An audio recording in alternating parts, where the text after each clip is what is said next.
तो स्वागत है आपका एक नए वीडियो में। आज से हम लोग आने वाली 14 जेपीएससी प्रीलिम्स एग्ज़ाम के लिए section wise MCQ session start कर रहे हैं। और ये जो सेशन है ये आपका टेस्ट वाइज बटा हुआ है और हर एक टेस्ट में आपके कुछ कुछ जो है वो टॉपिक दिए हुए हैं और उन टॉपिक से संबंधित जितने भी एमसीक्यू बनाए जा सकते हैं जो कि काफ़ी ज़्यादा इंपॉर्टेंट होते हैं उनको हम लोग कवर करने का प्रयास करेंगे। अगर हम लोग देखें तो ये जो आपका टेस्ट जो है वो टोटल 50 टेस्ट में बटा हुआ है जिसमें पूरे सिलेबस को कवर किया गया है। इसमें से अगर देखिएगा तो हर एक टेस्ट में कुछ कुछ टॉपिक को दिए गए हैं और उनसे संबंधित जो है वो एमसीक्यू इसमें सॉल्व किए गए हैं। इसमें से अगर आप देखिएगा टेस्ट नंबर 1 तो इसमें आपका जो है वो भाग ए के अंतर्गत झारखंड का इतिहास पढ़ेंगे जिसमें हम लोग मुंडा शासन व्यवस्था को कंप्लीट करेंगे। भाग बी में हम लोग झारखंड आंदोलन जिसमें हम लोग झारखंड के संविधान के बारे में पढ़ेंगे। भाग सी में आपका झारखंड की विशिष्ट पहचान है। भाग डी में है लोक साहित्य जिसमें आपका लोक नाटक, लोकगीत और लोक कथा तीनों को सम्मिलित रूप से देखेंगे। इसके अलावा भाग ई जो है वो है आपका झारखंडी साहित्य और साहित्यकार जिसके अंतर्गत हम लोग मुंडारी साहित्य के बारे में पढ़ेंगे जो कि आपका जनजातीय साहित्य है। इसके अलावा भाग एफ जो है वो आपका है प्रमुख शिक्षण संस्थान जिसमें हम लोग झारखंड में आधुनिक शिक्षा के विकास का जो है इतिहास जानेंगे। इसके अलावा भाग जी जो है आपका खेलकूद, इसमें हम लोग हॉकी वाले सेक्शन को कवर करेंगे। वहीं भाग एच जो है भाग एच है आपका झारखंड के भूमि संबंधी कानून जिसमें हम लोग छोटानागपुर काश्तकारी अधिनियम पढ़ेंगे और उसमें भी सबसे पहले जो है वो हम लोग सीएनटी एक्ट के अंतर्गत छोटानागपुर भूधृति अधिनियम के बारे में पढ़ेंगे। वहीं अगर हम लोग भाग आई की बात करें तो ये हमारा हो जाएगा झारखंड का भूगोल और इसमें हम लोग झारखंड का भौगोलिक परिचय से संबंधित जितने भी एमसीक्यू बन सकते हैं उनको हम लोग सॉल्व करने का प्रयास करेंगे। भाग जे जो है वो है आपका झारखंड की औद्योगिक नीति, विस्थापन और पुनर्वास नीति और अन्य नीतियाँ जितनी भी हैं इसके अंतर्गत हम लोग झारखंड की औद्योगिक नीति 2001, झारखंड की औद्योगिक नीति 2012 इन दोनों नीतियों के बारे में पढ़ेंगे। भाग के अंतर्गत हम लोग प्रमुख उद्योग का नाम, उसका स्थान और औद्योगिक विकास पढ़ेंगे। इस टॉपिक के अंतर्गत हम लोग लौह और इस्पात उद्योग कवर करेंगे। भाग एल जो है वो हो जाएगा आपका झारखंड की योजनाएं और उपयोजनाएं जिसमें हम लोग सामाजिक सुरक्षा संबंधित जितने भी योजना है वो, इसके अलावा स्वास्थ्य से संबंधित योजनाओं को कवर करेंगे। भाग एम जो है वो आपका हो जाएगा जंगल प्रबंधन और वन्य जीव जंतु संरक्षण कार्य, इसमें हम लोग झारखंड में वन प्रबंधन वाले टॉपिक को कवर करेंगे। भाग एन के अंतर्गत आपका पर्यावरण संबंधी तथ्य जिसमें हम लोग पर्यावरण प्रदूषण और इसमें भी हम लोग वायु प्रदूषण को कवर करेंगे। और भाग ओ जो है वो आपका हो जाएगा झारखंड में आपदा प्रबंधन और आपदा प्रबंधन में हम लोग टॉपिक पढ़ेंगे डिजास्टर यानी कि आपदा के बारे में, ठीक है। और ये जो टॉपिक है इसका हम लोग यहाँ पे सब्जेक्टिव ना करके यहाँ पे जो है इसका जितना भी ऑब्जेक्टिव बन सकता है इस टॉपिक से क्वेश्चन, उन सभी जो है हम लोग क्वेश्चन को कवर करने का प्रयास करेंगे। तो यहाँ पे हमारा जो है वो मेन फोकस रहेगा केवल एमसीक्यू सॉल्व करने का, ठीक है। तो आज हम लोग टॉपिक वाइज जितने भी एमसीक्यू बन सकते हैं इन टॉपिक से इनको हम लोग कवर करने का प्रयास करते हैं। तो आइए स्टार्ट करते हैं आज की क्लास। और एक बात और कि ये जो आपका जो है होगा ये टेस्ट नंबर 1 में टोटल भाग ए से लेकर भाग पी तक जितने भी टॉपिक दिए हुए हैं इन टॉपिक को एक वीडियो में जो है वो पूरा कवर कर पाना मुश्किल है। तो हम लोग कोशिश करेंगे ये जो है वो आपका 2 पार्ट में आए पूरा, ठीक है ना। 2 पार्ट में इसको हम लोग कवर करने का प्रयास करेंगे, ठीक है। तो इसका पहला पार्ट आज हम लोग कवर करेंगे, बाकी इसका सेकंड पार्ट हम लोग नेक्स्ट जो है वीडियो में देखेंगे। तो आइए स्टार्ट करते हैं आज की क्लास। तो पहला जो आपका मतलब हो जाएगा टॉपिक, वो टॉपिक है झारखंड का इतिहास। और झारखंड के इतिहास के अंतर्गत हम लोगों को पता है कि झारखंड में जितने भी रह रहे जनजाति लोग हैं इन सभी का जनजातीय लोगों का जो है वो शासन व्यवस्था को हम लोग पढ़ना है।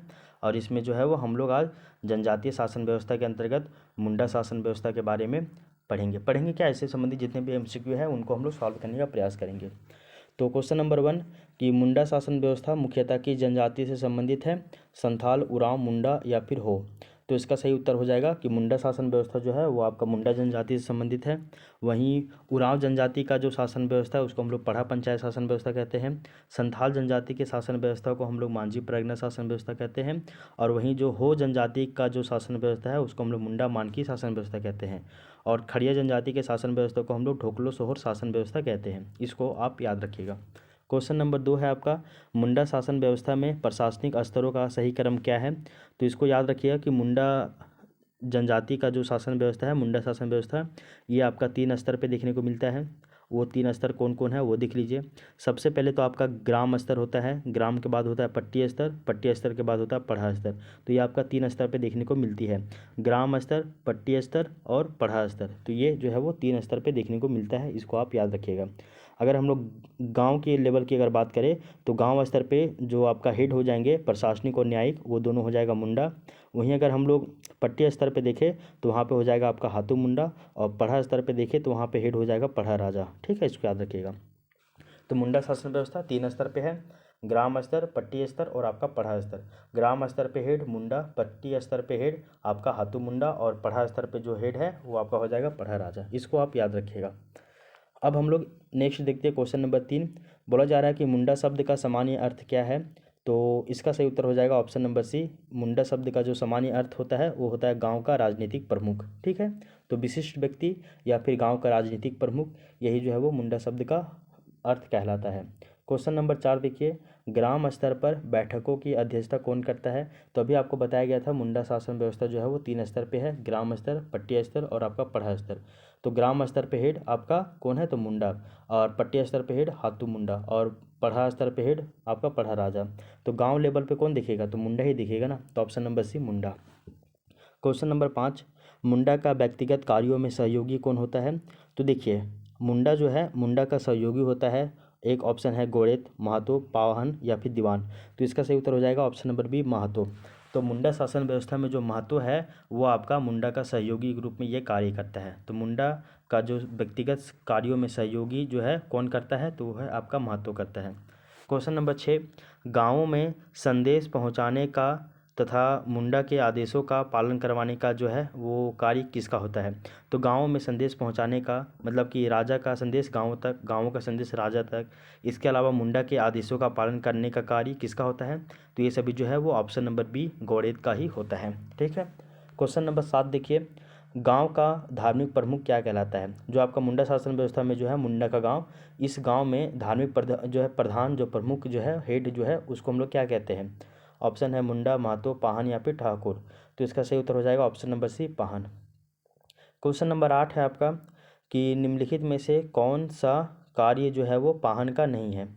ऑप्शन है विवाह एवं पर्व संपन्न कराना, ये तो पाहन का कार्य है। इसके अलावा देवी देवताओं की पूजा करना, ये भी पाहन का कार्य है। ऑप्शन डी है आपका धार्मिक मामलों में निर्णय लेना, ये भी पाहन का कार्य है। ऑप्शन सी जो है वो आपका कर वसूली करना, ये पाहन का कार्य नहीं है। कर वसूली करना ये आपका ग्राम स्तर पे मुंडा का हो जाएगा, पट्टी स्तर पे हाथू मुंडा का हो जाएगा, और पढ़ा स्तर पे पढ़ा राजा का हो जाएगा। क्वेश्चन नंबर 9, पुजार या फिर पनभरा जो है वो किसका सहायक होता है। मुंडा, पाहन, महतो या फिर दीवान का। तो हम सभी को पता है कि पुजार या फिर जो पनभरा है वो आपका पाहन का ही सहयोगी होता है। क्वेश्चन नंबर 10 देखिए, पंचायत के निर्णय के अंतर्गत दंडित व्यक्ति पर नज़र रखने की जो जिम्मेदारी है वो किसको होती है। यानी कि पंचायत के द्वारा अगर निर्णय दिया गया है और उसके बाद किसी व्यक्ति के ऊपर दंड लगाया गया है तो उस व्यक्ति के ऊपर नज़र रखने का जिम्मेदारी किसको होता है। गौड़ेत, लाल, दरोगा या फिर आपका पुरजार। एक मिनट रुकिएगा, ये पुरजार नहीं होगा। देखिए गौड़ेत तो अभी आपको बताया गया था कि वो एक तरह से संदेशवाहक है। ठीक है, और इसके अलावा वो महतो के कार्य को पूरा करवाता है, महतो नहीं मतलब मुंडा के कार्य को वो पूरा करवाता है। ठीक है ना, तो ये हो जाएगा। हम लोग ऊपर देखे थे कि एक मिनट रुकिएगा ज़रा सा। ठीक है, पाहन का सहयोगी है पुजार या फिर पनभरा। ठीक है, और पंचायत के निर्णय के अंतर्गत दंडित व्यक्ति पर नज़र रखने की जो जिम्मेदारी होती है वो किसको होता है। देखिए गौड़ित को तो होगा नहीं, लाल तो जो है वो आपका एक तरह से वकील हो जाएगा। दरोगा तो आपका वो नहीं होगा क्योंकि दरोगा जो है वो सुरक्षा व्यवस्था के लिए हो जाता है। एक हो जाता है पुरजार, पुरजार नहीं होता है बल्कि एक मिनट रुकिएगा ज़रा सा, घटवार की बात करते हैं। यहाँ पे घटवार हो जाएगा। घटवार जो है ना वह गांव की पंचायत के फैसले के अनुरूप किसी आरोपी पर लगाए गए दंड का पालन जो है वो सुनिश्चित करवाता है। तो अगर किसी व्यक्ति के ऊपर अगर दंड लगा है तो उस दंड को पालन जो है उस दंड को सुनिश्चित करवाना, उसका पालन करवाना, ये जो है वो आपका घटवार का कार्य होता है। और पुजार और पनभरा तो आपको बताया गया है ना कि वो महतो का ही सहायक होता है। ठीक है ना, इसको याद रखिएगा। क्वेश्चन नंबर 11, गांव में बुजुर्गों की परिषद जो कि सलाह देती है उसे हम लोग क्या कहते हैं? तो इसका सही उत्तर हो जाएगा ब्रिजन या फिर पंच, ठीक है ना, इसको याद रखिएगा। क्वेश्चन नंबर 12, जब गांव स्तर पर विवाद नहीं सुलझता है तो उसे किस स्तर पे भेजा जाता है? हम सभी को पता है मुंडा शासन व्यवस्था 3 स्तर पे है, ग्राम, पट्टी, पढ़ा। ग्राम स्तर पे सॉल्व नहीं हुआ तो उसको हम लोग पट्टी भेज देंगे, पट्टी पे भी अगर सॉल्व नहीं हुआ तो उसको हम लोग पढ़ा भेज देंगे। तो यही 3 गो स्तर आपको याद रखना है। तो बोला जा रहा है यहाँ पे जब गांव स्तर पे विवाद नहीं सॉल्व होता है उसको कहाँ भेज देते हैं? ऑप्शन ए सही होगा यहाँ पे, ऑप्शन सी सही नहीं होगा, ठीक है। क्वेश्चन नंबर 13, पढ़ा सामान्यतः कितने गांवों का संगठन होता है? तो पढ़ा के बारे में एक पॉइंट याद रखिएगा कि एक गांव को मिलाकर अगर हम लोग बोले तो हो जाएगा आपका गांव, फिर आपका 5 से 7 गो गांव मिला दिए तो हो जाएगा आपका पट्टी, और वहीं अगर हम लोग 20 से 22 गो गाँव मिला दिए या फिर 22 से लेकर 84 गो गाँव भी मिला दिए, मतलब 22 से ज़्यादा जितना भी गाँव हो सकता है सभी पढ़ा के अंतर्गत ही आएगा, ठीक है ना। क्वेश्चन नंबर 14, पढ़ा का प्रमुख क्या कहलाता है? तो पढ़ा का जो प्रमुख होता है वो आपका पढ़ा राजा कहलाता है, ठीक है। इस लाइन को आप याद रखिएगा। क्वेश्चन नंबर 15, निम्नलिखित में से कौन पढ़ा राजा का सहायक नहीं होता है? पढ़ा राजा का सहायक कौन कौन नहीं है वो यहाँ पे बतलाया जा रहा है, पूछा जा रहा है क्वेश्चन, पढ़ा राजा का सहायक कौन नहीं होता है? तो पढ़ा राजा का सहायक बहुत सारा है, जैसे कि ठाकुर है, दीवान है, बरकंदाज है, दरोगा है, पांडे है, ये सभी होते हैं। लेकिन अगर महतो की बात कीजिएगा तो महतो जो है वो पढ़ा राजा का सहयोगी नहीं होता बल्कि वो मुंडा का सहयोगी होता है, महतो, ठीक है। क्वेश्चन नंबर 16 देखिए, पढ़ा स्तर पे दीवान का कार्य क्या होता है? तो दीवान जो है वो धार्मिक अनुष्ठान है, सलाहकार है, सुरक्षा व्यवस्था या फिर कर वसूली? नहीं, ठाकुर का कार्य है कि वो पढ़ा राजा का सहायक है, ठाकुर एक तरह से मंत्री होता है, लेकिन दीवान जो है वो आपका सलाहकार होता है, एडवाइजरी कमेटी के रूप में कार्य करता है। तो 16 का बी सही हो जाएगा। तो पढ़ा स्तर पे जो दीवान है उसका कार्य सलाहकार के रूप में होता है। क्वेश्चन नंबर 17, बरकंदाज का संबंध किससे है? पूजा से, संदेश वाहन से या संदेश वाहक से, न्याय से या फिर लेखा जोखा से? तो हम सभी को पता है जो बरकंदाज है, बरकंदाज जो है वो एक तरह से आपका संदेश वाहक के रूप में कार्य करता है। क्या? तो संदेश वाहक के रूप में कार्य करता है। ठाकुर जो है वो मंत्री के रूप में कार्य करेगा, पढ़ा राजा का सहायक है, मंत्री है। दीवान जो है वो सलाहकार है, बरकंदाज जो है वो आपका संदेश वाहक है। क्वेश्चन नंबर 18, सुरक्षा व्यवस्था के लिए नियुक्त पदाधिकारी जो है वो कौन होता है? तो सुरक्षा व्यवस्था बनाए रखने के लिए वो अधिकारी होता है जिसको हम लोग क्या कहते हैं? तो दरोगा कहते हैं। ठाकुर आपका मंत्री हो जाएगा, दरोगा जो है वो सुरक्षा व्यवस्था के लिए हो जाएगा, लाल जो है वो वकील हो जाएगा, और पुरजार नहीं होता बल्कि एक होता है आपका बरकंदाज, वो हो जाएगा आपका संदेश वाहक। एक होता है आपका पांडे, पांडे जो है वो डॉक्यूमेंट को रख रखाव करने वाला अधिकारी होता है, एक तरह से क्लर्क होता है। घटवार जो है वो होता है आपका कि मतलब कि गांव की जो पंचायत का जो फैसला होता है उस फैसले के अनुरूप किसी भी आरोपी पर जो भी लगाया गया दंड है उसको वो पालन करवाता है, ठीक है ना, इसको याद रखिएगा। क्वेश्चन नंबर 19, पढ़ा में मामलों का लेखा जोखा करने वाला अधिकारी कौन है? तो अभी आपको बताया गया था पांडे होता है वो, ठीक है। क्वेश्चन नंबर 20, लाल का कार्य क्या होता है? कर वसूली, वकील के रूप में वादी प्रतिवादी का पक्ष रखना या फिर पूजा कराना या फिर पंचायत बुलाना? तो इसका सही उत्तर हो जाएगा ऑप्शन नंबर बी। तो लाल जो है वो एक तरह से आपका वकील के रूप में कार्य करता है, ठीक है। क्वेश्चन नंबर 21, मुंडा जनजाति में सर्वोच्च न्यायपालिका और कार्यपालिका का कार्य कौन करता है? तो सर्वोच्च न्यायपालिका यानी कि आपका जुडिशरी और कार्यपालिका यानी कि एग्जीक्यूटिव, ये सभी का जो कार्य है वो आपका मतलब पढ़ा राजा के द्वारा होता है, यानी पढ़ा स्तर पे होता है, पढ़ा राजा। क्वेश्चन नंबर 22, मुंडा प्रशासन की एक प्रमुख विशेषता क्या थी? तो मुंडा प्रशासन की एक विशेषता बतलाना है। ऑप्शन ए, महिलाओं को यहाँ पे समान स्थान मिला है, बिल्कुल गलत बात है।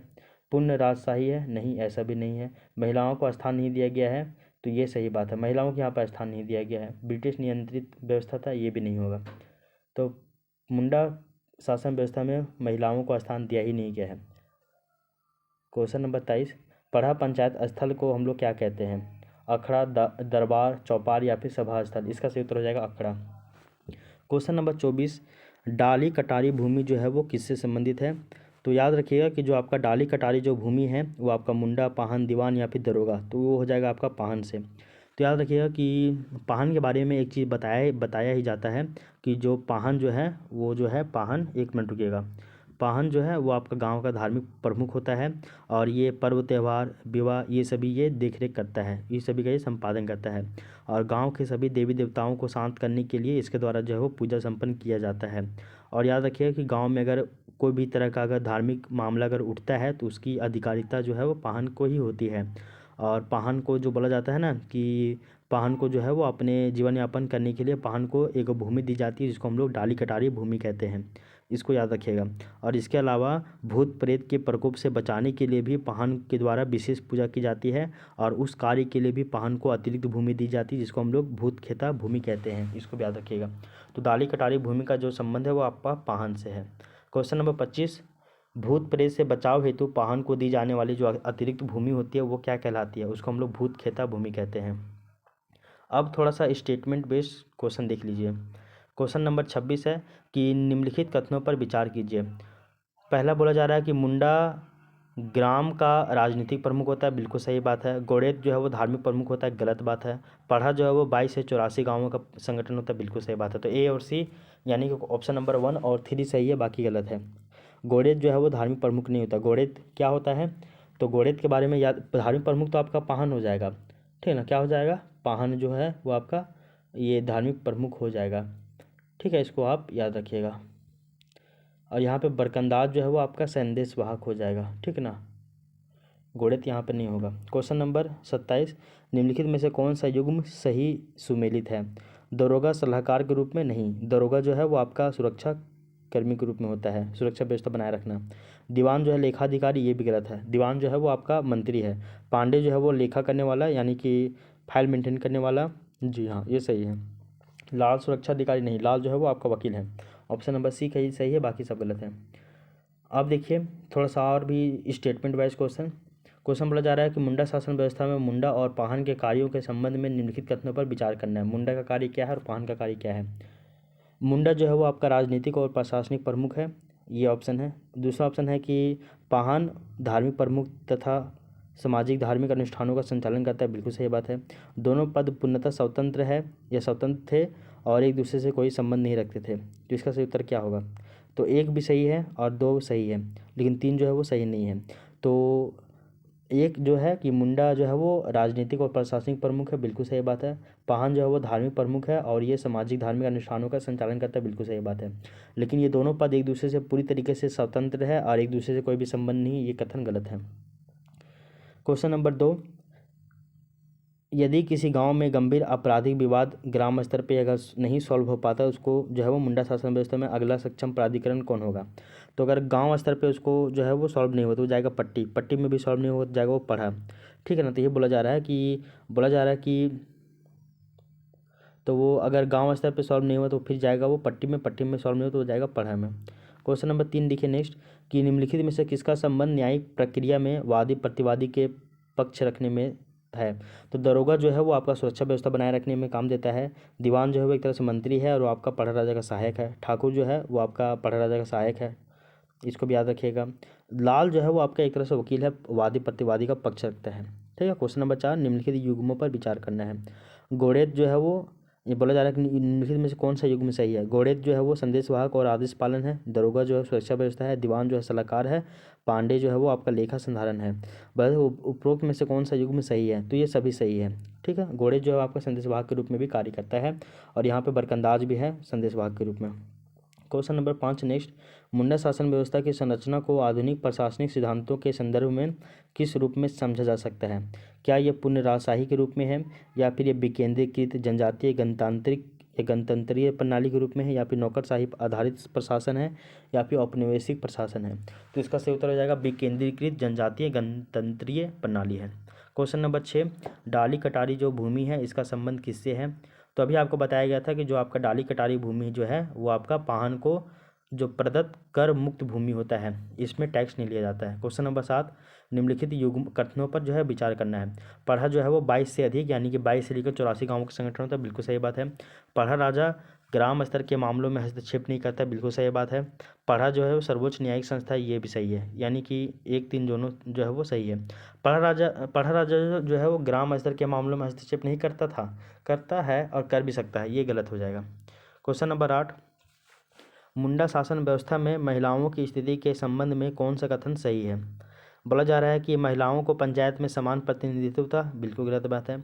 महिलाओं को प्रशासन में औपचारिक स्थान नहीं दिया गया था, ये सही है, नहीं दिया गया था। क्वेश्चन नंबर 9, यदि पंचायत के द्वारा दंडित व्यक्ति पर निगरानी रखनी हो तो यह दायित्व किसका होता है? तो ये जो दायित्व है वो आपका घटवार का होता है, घटवार का। यहाँ पे पुंजार और पनभरा नहीं होगा बल्कि घटवार होगा। ठीक है, अब स्टेटमेंट वाइज देख लीजिए।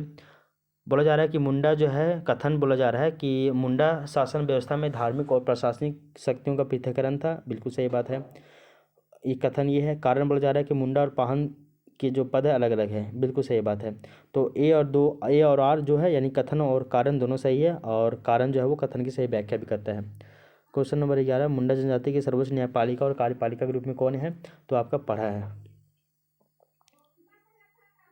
अखड़ा का संबंध किससे है? तो ये आपका ये पढ़ा पंचायत का सांस्कृतिक और बैठक स्थल के रूप में है। क्वेश्चन नंबर 13, निम्नलिखित में से कौन सा पद पढ़ा स्तर का नहीं था? पढ़ा स्तर का कौन सा पद नहीं है? तो ठाकुर, दीवान, महतो या बरकंदाज, तो वो हो जाएगा आपका महतो नहीं है। महतो जो है वो आपका मुंडा का सहायक है और वो ग्राम स्तर तक ही सीमित है। क्वेश्चन नंबर 14, मुंडा शासन व्यवस्था की सबसे विशेषता क्या मानी जाती है? तो ये आपका केंद्रीकृत निरंकुश सत्ता था, नहीं। ये आपका कर आधारित राजस्व प्रणाली था, नहीं। ये सामुदायिक सहभागिता और परंपरागत न्याय प्रणाली या फिर लिखित संविधान, तो ऑप्शन नंबर सी ये सही हो जाएगा। तो इस तरह से देखिएगा आप कि जो आपका मुंडा शासन व्यवस्था था, तो टेस्ट 1 के अंतर्गत जो आपका है टॉपिक नंबर 1 झारखंड के इतिहास में मुंडा शासन व्यवस्था, तो इस टॉपिक से संबंधित जितने भी MCQ है वो हम लोग का सॉल्व हो गया है। अब हम लोग टॉपिक नंबर 2 की ओर चलते हैं, जो कि आप है आपका झारखंड आंदोलन के अंतर्गत झारखंड के सदान। ठीक है, 1 मिनट रुकिएगा। तो झारखंड के सदान से संबंधित जितने भी MCQ है अब हम लोग उनको सॉल्व करते हैं। ठीक है, 1 मिनट रुकिए ज़रा सा।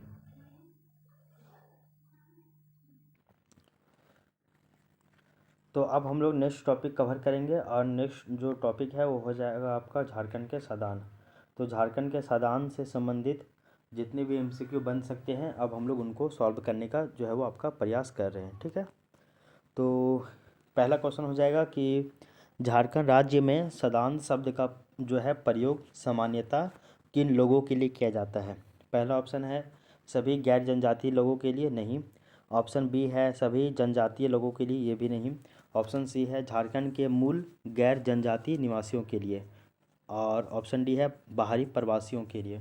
तो इसका सही उत्तर हो जाएगा ऑप्शन नंबर सी। तो याद रखिएगा कि झारखंड में दो जो है वो शब्द देखने को मिलते हैं, एक तो है आपका जनजाति का और एक है आपका सदान। तो झारखंड में जितने भी आदिवासी जो लोग रह रहे हैं प्राचीन समय से, तो वो आपका तो जनजाति वाले में शामिल हो जाते हैं। इसके अलावा ऐसे आदिवासी नहीं हैं, गैर जनजाति लोग जो झारखंड में बहुत प्राचीन समय से रह रहे हैं, उनको हम लोग सदान कहते हैं। ठीक है, इसको आप याद रखिएगा। अगर हम लोग जनजाति की बात करें तो यहाँ पे 33 जनजाति झारखंड में निवास करते हैं, जिनमें से अगर देखिएगा तो 8 आदिम जनजाति है और 25 आपके जो है वो जनजाति है। आदिम जनजाति को हम लोग PVTG ग्रुप कहते हैं, यानी कि पार्टिकुलरली वल्नरेबल ट्राइबल ग्रुप कहते हैं। ठीक है ना, ऐसा है। तो झारखंड के मूल यानी कि बहुत प्राचीन समय से रहने वाले गैर जनजाति, यानी कि गैर जनजाति को बोलते हैं हम लोग आदिवासी नहीं, मतलब गैर आदिवासी लोग जो कि झारखंड में प्राचीन समय से रह रहे हैं, उनको हम लोग जो है वो आपका सदान कहते हैं। ठीक है, क्वेश्चन नंबर 2 है निम्न कथनों पर जो है वो विचार कीजिए। पहला है कि सभी गैर जनजातीय लोग सदान कहलाते हैं, और दूसरा है कि सदान झारखंड के मूल गैर जनजातीय निवासी है। तो इसका सही उत्तर हो जाएगा ऑप्शन नंबर बी, यानी कि झारखंड के सभी जो गैर जनजातीय लोग हैं वो सभी सदान नहीं कहलाएंगे। जो यहाँ पे प्राचीन समय से रह रहे हैं, जो कि मूल गैर जनजातीय लोग हैं, वही केवल सदान कहलाते हैं। ठीक है, क्वेश्चन नंबर 3, झारखंड की कुल जनसंख्या में सदानों की जो है वो भागीदारी लगभग कितनी मानी जाती है? तो इसको याद रखिएगा कि झारखंड की जो टोटल जनसंख्या है, इसमें सदानों की जो भागीदारी है वो लगभग 60% है। क्वेश्चन नंबर 4, सदान शब्द की व्युत्पत्ति किससे मानी जाती है? तो सद प्लस आन, ये होता है सदान। क्वेश्चन नंबर 5, सद शब्द का अर्थ क्या होता है? तो इसका अर्थ होता है बैठना या फिर विश्राम करना। ठीक है ना। क्वेश्चन नंबर 6, नागपुरी भाषा में घर के कबूतर को क्या कहा जाता है? ऑप्शन है बनिया कबूतर, सदपरेवा, देसी कबूतर या फिर घरवा। तो इसका सही उत्तर हो जाएगा ऑप्शन नंबर बी यानी कि सदपरेवा। तो नागपुरी भाषा में आप इसको ऐसा समझिए कि है तो दोनों कबूतर, घर में रहने वाले कबूतर भी कबूतर ही है, जंगल में भी रहने वाला जो कबूतर है वो भी कबूतर ही है। दोनों में डिफरेंस क्या है, एक तो आपका घर में रह रहा है कबूतर तो उसको हम लोग बोल देते हैं सदपरेवा, और एक आपका जंगल में रह रहा है कबूतर उसको हम लोग बोल देते हैं बनिया कबूतर। तो यही डिफरेंस है बस। आप इसी तरह से सदानों के बारे में भी समझ सकते हैं। तो नागपुरी भाषा में घर के कबूतर को क्या कहा जाता है, सदपरेवा। और क्वेश्चन नंबर 7, नागपुरी भाषा में जंगली कबूतर को क्या कहा जाता है, उसको कहा जाता है बनिया कबूतर।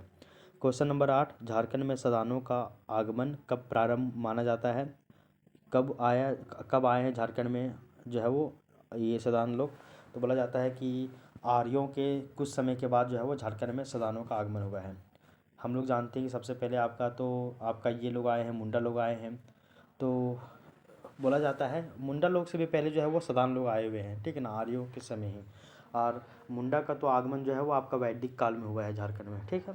क्वेश्चन नंबर 9, बौद्ध धर्म के प्रचार के लिए झारखंड में सदानों की उपस्थिति जो है वो थी या फिर नहीं थी, या फिर बाद में हुई, या फिर पहले से प्रारंभ हो चुकी थी। तो याद रखिएगा कि बौद्ध धर्म के प्रचार से पहले भी झारखंड में सदान लोगों की उपस्थिति आ गई थी। वैदिक काल के समय तो आपका मुंडा लोग आए थे, और मुंडा से काफ़ी समय पहले तो आपके सदान लोग झारखंड आ गए थे, ठीक है। क्वेश्चन नंबर 10, निम्नलिखित में से किन राजवंशों के समय इस क्षेत्र में आगमन हुआ था सदानों का, मौर्य काल के समय, गुप्त काल के समय या फिर वर्धन डायनेस्टी के समय। तो याद रखिएगा तीनों के बारे में, मौर्य काल में भी, गुप्त काल में भी और वर्धन काल, तीनों के काल में जो है वो आपका सदानों का आगमन हुआ था झारखंड में। क्वेश्चन नंबर 11, फनी मुकुट राय जो है वो किसके पुत्र थे। तो इसका सही उत्तर हो जाएगा आपका ऑप्शन नंबर बी, मदरा मुंडा का ये दत्तक पुत्र था। क्वेश्चन नंबर 12, फनी मुकुट राय का जन्म कहाँ पे हुआ था। तो ये पिठोरिया रांची में है, जिसको सुतियांबे कहा जाता था उस समय। तो वहीं पे जो है फनी मुकुट राय का जो है वो जन्म हुआ था। क्वेश्चन नंबर 13, फनी मुकुट राय का जन्म किस वर्ष माना जाता है। तो इसका जन्म जो है वो आपका कन्फ्यूजन है इसका थोड़ा सा, लेकिन इसका जो है ना फनी मुकुट जो है वो अपना शासन स्टार्ट करता जो है वो आपका 64 AD में जो है वो क्या बोलते हैं इसको, नागवंश का स्थापना करता है झारखंड में, ठीक है, वो याद रखिएगा। इसका डेट नहीं पूछा जाता है, हटाइए। क्वेश्चन नंबर 14, नागवंशावली पुस्तक के लेखक कौन है। तो इसका सही उत्तर हो जाएगा बेनीराम महता। क्वेश्चन नंबर 15, नागवंशावली झूमर के रचयिता कौन है। तो ये हो जाएंगे घासीराम। तो देखिए नागवंशावली पुस्तक के रचयिता है बेनीराम महता, लेकिन नागवंशावली झूमर के रचयिता है घासीराम। तो झूमर आ जाएगा तो घासीराम, और पुस्तक आ जाएगा नागवंशावली, तो वो आपका बेनीराम मेहता। क्वेश्चन नंबर 16, जातीय दृष्टि से सदानों का जो वर्गीकरण है वो कितने प्रकार से किया जाता है। तो याद रखिएगा इसका सही उत्तर हो जाएगा ऑप्शन नंबर 4। तो जातीय दृष्टि से जो सदानों का जो वर्गीकरण है वो आपका 4 प्रकार से किया जाता है। कौन कौन, वो देख लीजिए कैसे। जो छोटानागपुर वाले क्षेत्र में ही पाई जाने वाली जो जनजाति का उदाहरण कौन कौन है, कौन ऐसे से जनजाति है जो कि केवल छोटानागपुर वाले रीजन में ही रहते हैं, ब्राह्मण, राजपूत, घासी या फिर बनिया। तो इसका सही उत्तर हो जाएगा घासी, जो है वो छोटानागपुर वाले रीजन में ही रहते हैं, घासी, ठीक है। क्वेश्चन नंबर 18, अवधी, कन्नौजिया, तिरहुतिया गोत्र क्या संकेत करते हैं। तो अवधी, कन्नौजिया, तिरहुतिया ये सभी जो गोत्र है क्या संकेत करते हैं, क्या इंडिकेट करते हैं, स्थानीय मूल, बाहरी मूल, जनजातीय मूल या फिर मुस्लिम मूल। तो इसका सही उत्तर हो जाएगा बाहरी मूल, option number B. Question number 19, Sadan और आदिवासी संस्कृति के संबंध में सही कथन क्या है। सदान और आदिवासी जो है पूरा क्या है, पूर्णतः भिन्न है या पूर्णतः समान है या फिर मिलीजुली और साझा है या फिर विरोधी है। तो इसका सही उत्तर हो जाएगा मिलीजुली और साझा एक दूसरे से है। क्वेश्चन नंबर 20, आदिवासी समाज का स्वभाव कैसा बताया गया है, अस्थाई, घुमंतु, शहरी या फिर सैन्य। तो इसका सही उत्तर हो जाएगा घुमंतु यानी कि नोमैडिक। क्वेश्चन नंबर 21, सदानों का स्वभाव कैसा है। तो सदानों का स्वभाव कैसा होता है, घुमंतु, अस्थाई, अस्थाई या फिर व्यापारी। देखिए आदिवासी लोगों का जो कल्चर है वो आपका घुमंतु प्रकार का है, नोमैडिक। लेकिन सदानों का स्वभाव कैसा है, वो एक जगह स्थिर रहते हैं, अस्थाई है, परमानेंट है। क्वेश्चन नंबर 22, सदानी जिसको हम लोग सादरी भी बोलते हैं, तो सदानी सादरी भाषा में कौन कौन सी भाषाएं शामिल है। तो इसका सही उत्तर हो जाएगा खोटा, नागपुरी, पंचपनगरिया, कुमाली सभी। यानी कि जो भी यहाँ का लोकल लैंग्वेज है सभी सदानी भाषा में शामिल हो गया है। Question number 23, doctor BP Kesari के अनुसार इन भाषाओं का मूल जाति से है। इन भाषाओं का जो है मूल यानी कि स्टार्टिंग किस भाषा से किस जाति से है, तो वो हो जाएगा आपका नाग। तो डॉक्टर बीपी केसरी के अनुसार जितनी भी सदानों की जितनी भी भाषा है जिसमें आपका झारखंड की यहाँ की जो लोकल जो भाषाएं हैं वो सभी मर्ज हो गई है, उन सभी भाषा का अगर देखिएगा मूल यानी कि स्टार्टिंग कहाँ से है, तो वो सभी जो है वो आपका नाग जाति से है। ठीक है। क्वेश्चन नंबर 24, इस्लाम धर्म का उद्भव कब हुआ, तो आपका है 600 ईस्वी में, ईस्वी में नॉट ईसा पूर्व में, एडी में हुआ है।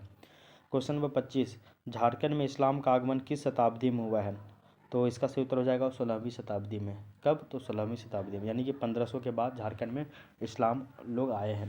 क्वेश्चन नंबर 26, सदान समाज कैसा होता है, तो मातृसत्तात्मक, पितृसत्तात्मक, जनजाति या फिर गणतांत्रिक। इसका सही उत्तर हो जाएगा पैट्रियार्कल यानी कि पितृसत्तात्मक। क्वेश्चन नंबर 27, विवाह संबंध किस कुल में वर्जित है, तो मातृ और पितृ कुल में जो है वो विवाह संबंध जो है वो अभी वर्जित है और अभी भी। क्वेश्चन नंबर 28, सदानों का मुख्य पेशा क्या है, तो इसका सही उत्तर हो जाएगा कृषि। क्वेश्चन नंबर 29, सहायक पेशा क्या है, तो इसके अलावा ये कृषि के अलावा साथ साथ में ये पशुपालन भी करते हैं सहायक कार्य के रूप में, सहायक पेशा इन लोग का ये है। क्वेश्चन नंबर 30, सराग जाति जो है वो किस धर्म से प्रभावित मानी जाती है, तो सराग जनजाति जो है वो आपका जैन धर्म से प्रभावित मानी जाती है। क्वेश्चन नंबर 31, महामारी की देवी किसे माना जाता है, महामारी की जो देवी है वो शीतला को माना जाता है, यानी कि अगर शीतला माता अगर नाराज़ हो जाती है तो ऐसे में महामारी आता है। ठीक ना, ये सब मान्यता था सदानों में भी आदिवासियों में भी। क्वेश्चन नंबर 32, शिकार में उपयोग होने वाले प्रमुख औजार निम्नलिखित में से कौन है, तो धनुष, बाण, जाल, भाला सभी है। क्वेश्चन नंबर 33, लगभग 60% ग्रामीण लोग किस प्रकार के बर्तनों का उपयोग करते हैं, तो वो मिट्टी का। क्वेश्चन नंबर 34, पीतल और कांसे के बर्तन किसका प्रतीक माने जाते हैं, तो ये लगभग जो है वो आपका ऑप्शन नंबर समृद्धि का, सी यानी कि समृद्धि का। पीतल और कांसा का बर्तन आप अगर यूज कर रहे हैं अभी भी तो आपका जो है वो समृद्धि का प्रतीक है एक तरह से। ठीक ना, इसको आप जो है वो याद रखिएगा। क्वेश्चन नंबर 35, सामूहिक भोज में किसका उपयोग होता है, तो पत्तल दोना का उपयोग होता है, अभी भी होता है ना। क्वेश्चन नंबर 36, निम्नलिखित में से कौन सा सदानों का प्रमुख त्यौहार है, तो कर्मा है, सोहराय है, होली है, ये सभी सदानों का त्यौहार है। हम लोग जैसे त्यौहार तो इन लोग का मर्ज हो गया है। क्वेश्चन नंबर 37, सदानों का शास्त्रीय नृत्य कौन सा है, कर्मा, सरहुल, गणेश नृत्य या फिर सोहराय, तो इसका हो जाएगा गणेश नृत्य, क्योंकि कर्मा, सरहुल और सोहराय ये सभी आदिवासी है। क्वेश्चन नंबर 38, ग्राम स्तर पर विवाद का अंतिम निर्णय कौन करता है, दरोगा, पंच प्रधान, राजा या फिर दीवान, ये पंच प्रधान ही करता है। क्वेश्चन नंबर 39, अंतर जातीय विवादों का निपटारा कौन करता है सदानों में, तो वो आपका बाल पंचायत करता है। क्वेश्चन नंबर 40, सदानों में कौन कौन से नस्लीय लक्षण पाए जाते हैं, तो यहाँ पे याद रखिएगा कि सदानों में आर्य भी, द्रविड़ भी और ऑस्ट्रिक ये तीनों लक्षण नस्ल के पाए जाते हैं। क्वेश्चन नंबर 41, सदानों में त्वचा के रंग का कारण क्या पाया जाता है, तो लगभग ये गोरा, सांवला, काला सभी मिक्सअप यहाँ पे देखने को मिलते हैं। ठीक ना, इसको भी जो है वो आप याद रखिएगा। क्वेश्चन नंबर 42, सदानों की संस्कृति का स्वरूप किस प्रकार का है, तो ये आपका कैसा है, तो ये आपका समन्वित भी है और मिश्रित भी है। क्वेश्चन नंबर 43, सदानों का समाज मुख्यतः किस क्षेत्र में केंद्रित है, तो ये आपका छोटानागपुर वाले रीजन में है। क्वेश्चन नंबर 44, सदानों की सामाजिक संरचना का आधार क्या है, तो ये आपका जाति व्यवस्था से इन लोग का चेंजिंग देखने को मिलता है सदा सामाजिक संरचना। क्वेश्चन नंबर 45, सदानों में गोत्र व्यवस्था किस उद्देश्य से महत्वपूर्ण है, तो ये आपका विवाह निषेध से, यानी कि एक ही गोत्र में शादी विवाह नहीं करना है। क्वेश्चन नंबर 46, सदानों का धार्मिक स्वरूप किस प्रकार का है, तो सदानों का जो धार्मिक प्रमुख जो स्वरूप जो है वो आपका लोक और ब्राह्मणवादी परंपराओं का मिश्रण, यानी कि एक तरह से हिंदुइज्म पे पूरी तरीके से ये मैच करता है, देखने को मिलता है। क्वेश्चन नंबर 47, सदानों के जीवन में कृषि का महत्व क्यों है, क्योंकि यह जो है वो मुख्य जीविकोपार्जन का ये साधन है। क्वेश्चन नंबर 48, सदान समाज में पंचायत व्यवस्था का उद्देश्य क्या होता है, तो ये एक तरह से आपका न्याय और सामाजिक नियंत्रण के लिए बनाया जाता है। क्वेश्चन नंबर 49, सदानों और आदिवासियों के बीच जो है संबंध है वो किस आधार पर विकसित हुए हैं, तो सदान और आदिवासी के बीच में संबंध दिखने को मिलते हैं हम लोगों को, तो वो जो संबंध है वो किस आधार पर विकसित हुआ वो संबंध, तो वो जो है वो आपका संघर्ष, पृथकता या फिर राजनीतिक दमन या फिर सह अस्तित्व, सांस्कृतिक आदान प्रदान। तो आदिवासी और सदानों के बीच में हम लोगों को कोलैबोरेशन दिखता है, वो क्यों? क्योंकि ये सह अस्तित्व और सांस्कृतिक आदान प्रदान के कारण देखने को मिलता है। क्वेश्चन नंबर 50, झारखंड के सामाजिक इतिहास में सदानों का जो महत्व है वो किस कारण से है? तो झारखंड का जो भी मतलब कि बोलते हैं कि सामाजिक जो इतिहास है, इस इतिहास में सदानों का जो महत्व है वो है, क्यों है? तो पहला ऑप्शन कि ये बाहरी शासक थे, या फिर वे अल्पसंख्यक थे, या फिर वे राज्य की जनसंख्या का बड़ा हिस्सा है और सांस्कृतिक समन्वय का प्रतिनिधित्व करते हैं। बिल्कुल सही बात है। तो बताया ही जाता है कि झारखंड का जितना भी जनसंख्या है, इसमें से 40% जो जनसंख्या है वो आपका आदिवासियों का है, बाकी जो 60% जनसंख्या है वो झारखंड में सदानों का है, ठीक ना। तो ऐसे में वो बहुत बड़ी जनसंख्या का हिस्सा है, साथ ही साथ उनकी जो सांस्कृतिक जो है व्यवस्था भी मतलब कि बहुत ही विकराल रूप से है ना, इस कारण से। तो ये अगर आप देखिएगा तो आपका जो सेकेंड नंबर टॉपिक जो था झारखंड के सदान, तो झारखंड के सदान से संबंधित जितने भी एमसीक्यू बनाए जा सकते हैं उन एमसीक्यू को भी हम लोग यहाँ पे आपका जो है वो सॉल्व कर लिए हैं। तो एमसीक्यू वाला भी जो है सेशन आपका यहाँ पे कंप्लीट हो जाता है। तो दो टॉपिक हम लोग कंप्लीट कर लिए, एक तो है आपका मुंडा शासन व्यवस्था, दूसरा है झारखंड के सदान। ये दोनों जो टॉपिक है वो आपका कवर हो गया है। अब हम लोग नेक्स्ट चलते हैं टॉपिक नंबर 3 की ओर, और टॉपिक नंबर जो 3 है वो है आपका लोक साहित्य, सॉरी, टॉपिक नंबर जो 3 है वो है आपका झारखंड की विशिष्ट पहचान, ठीक है। तो अब हम लोग झारखंड की विशिष्ट पहचान की तरफ चलते हैं, टॉपिक नंबर 3। तो इसको हम लोग कंप्लीट हो गया सदान वाला टॉपिक। तो विशिष्ट पहचान में हम लोग देखेंगे क्या क्या, वो देख लीजिए। तो विशिष्ट पहचान से संबंधित जितने भी एमसीक्यू बन सकते हैं उनको हम लोग कवर करते हैं। झारखंड की इसमें हम लोग विशिष्ट पहचान में हम लोग झारखंड की सामाजिक स्थिति, ये सभी के बारे में हम लोग देखेंगे। क्वेश्चन नंबर 1 है कि झारखंड की सामाजिक संरचना की सबसे बड़ी विशेषता क्या मानी जाती है? पहला ऑप्शन है कि उच्च नगरीकरण, दूसरा ऑप्शन है औद्योगिक प्रभुत्व, तीसरा ऑप्शन है जनजातीय आबादी का बहुत बड़ा हिस्सा, और चौथा ऑप्शन है कृषि आधारित अर्थव्यवस्था। तो झारखंड की जो सामाजिक संरचना है इसकी सबसे बड़ी फीचर्स ये है, यहाँ पे जनजातीय आबादी का एक बहुत बड़ा हिस्सा है।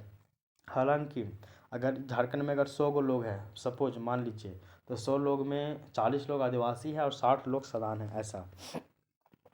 क्वेश्चन नंबर 2, 2011 की जनगणना के अनुसार झारखंड में जनजातियों की कुल संख्या कितनी है? अभी बताया गया कि 40% जनजाति है और 60% सदान है।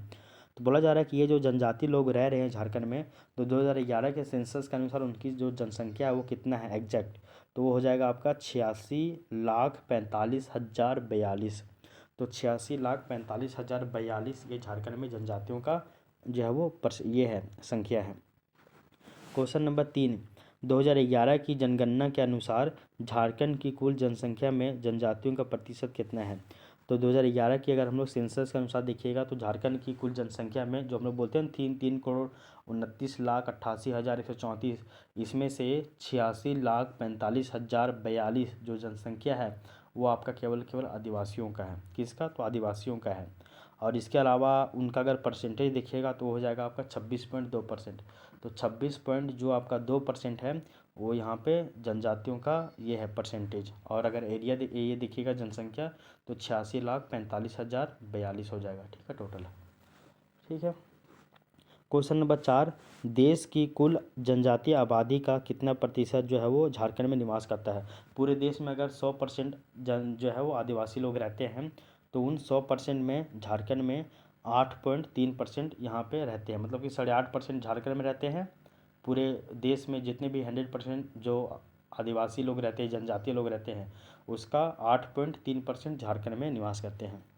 क्वेश्चन नंबर 5, जनजातीय आबादी की दृष्टि से झारखंड का देश में कौन सा स्थान है? तो याद रखिएगा ये आपका 6ठा नंबर हो जाएगा। तो हम लोग पूरे देश में जनजातीय आबादियों के स्थान पे देखें तो हम लोग का स्थान पूरे देश में 6वां आता है। क्वेश्चन नंबर 6, 2022 में यहाँ पान नहीं होगा बल्कि यहाँ पे पुरान जनजाति होगा, ठीक है। तो वर्ष 2022 में पुरान जनजाति को किस क्रम की जनजाति के रूप में जो है वो आपका अधिसूचित किया गया है? तो वो आपका हो जाएगा 33वां नंबर का। तो पहले झारखंड में 32 गो जनजाति हुआ करता था, और अब अगर देखिएगा तो आपका 33 गो जनजाति हो गया है, जिसमें से 8 गो आपका पीवीटीजी है, यानी कि पार्टिकुलरली वल्नरेबल ट्राइबल ग्रुप है। इसके अलावा 25 जो है वो आपके जो जनजाति है। क्वेश्चन नंबर 7, पुरान जनजाति को अधिसूचित करने से पहले झारखंड में कुल जनजातियों की संख्या कितनी थी? तो आपका 32 गो था, अब 33 हो गया है। क्वेश्चन नंबर 8, निम्नलिखित में से कौन सी जनजाति जो है वो हिंदू संस्करण वाली मानी जाती है?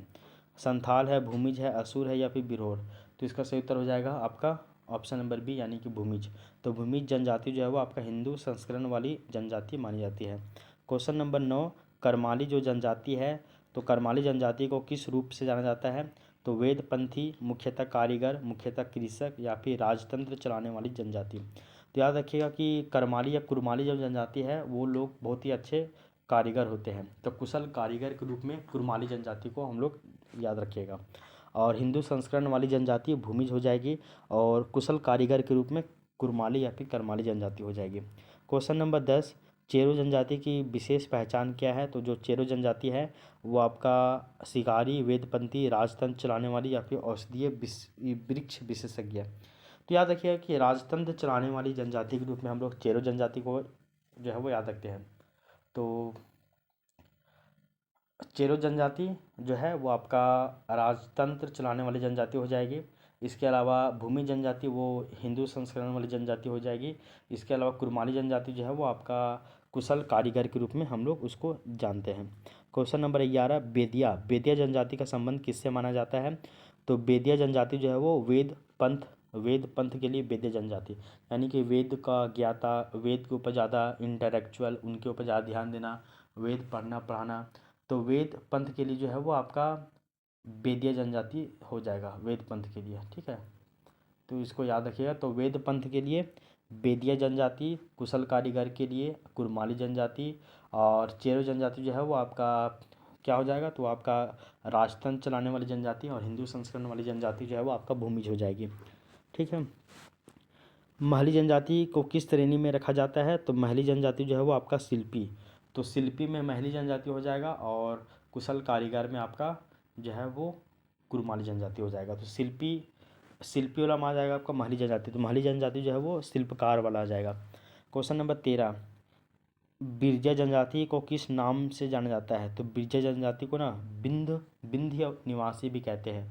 तो बिरजा जो जनजाति है उसको हम लोग विंध्य निवासी भी कहते हैं। तो बिरजा जनजाति को विंध्य निवासी कहा जाता है। क्वेश्चन नंबर 14, किसान जनजाति का संबंध जो है वो किस वंश से जोड़ा जाता है? तो किसान जनजाति का जो संबंध है वो आपका पांडव वंश से जोड़ा जाता है। क्वेश्चन नंबर 15, कोरा जनजाति को किस नाम से जाना जाता है?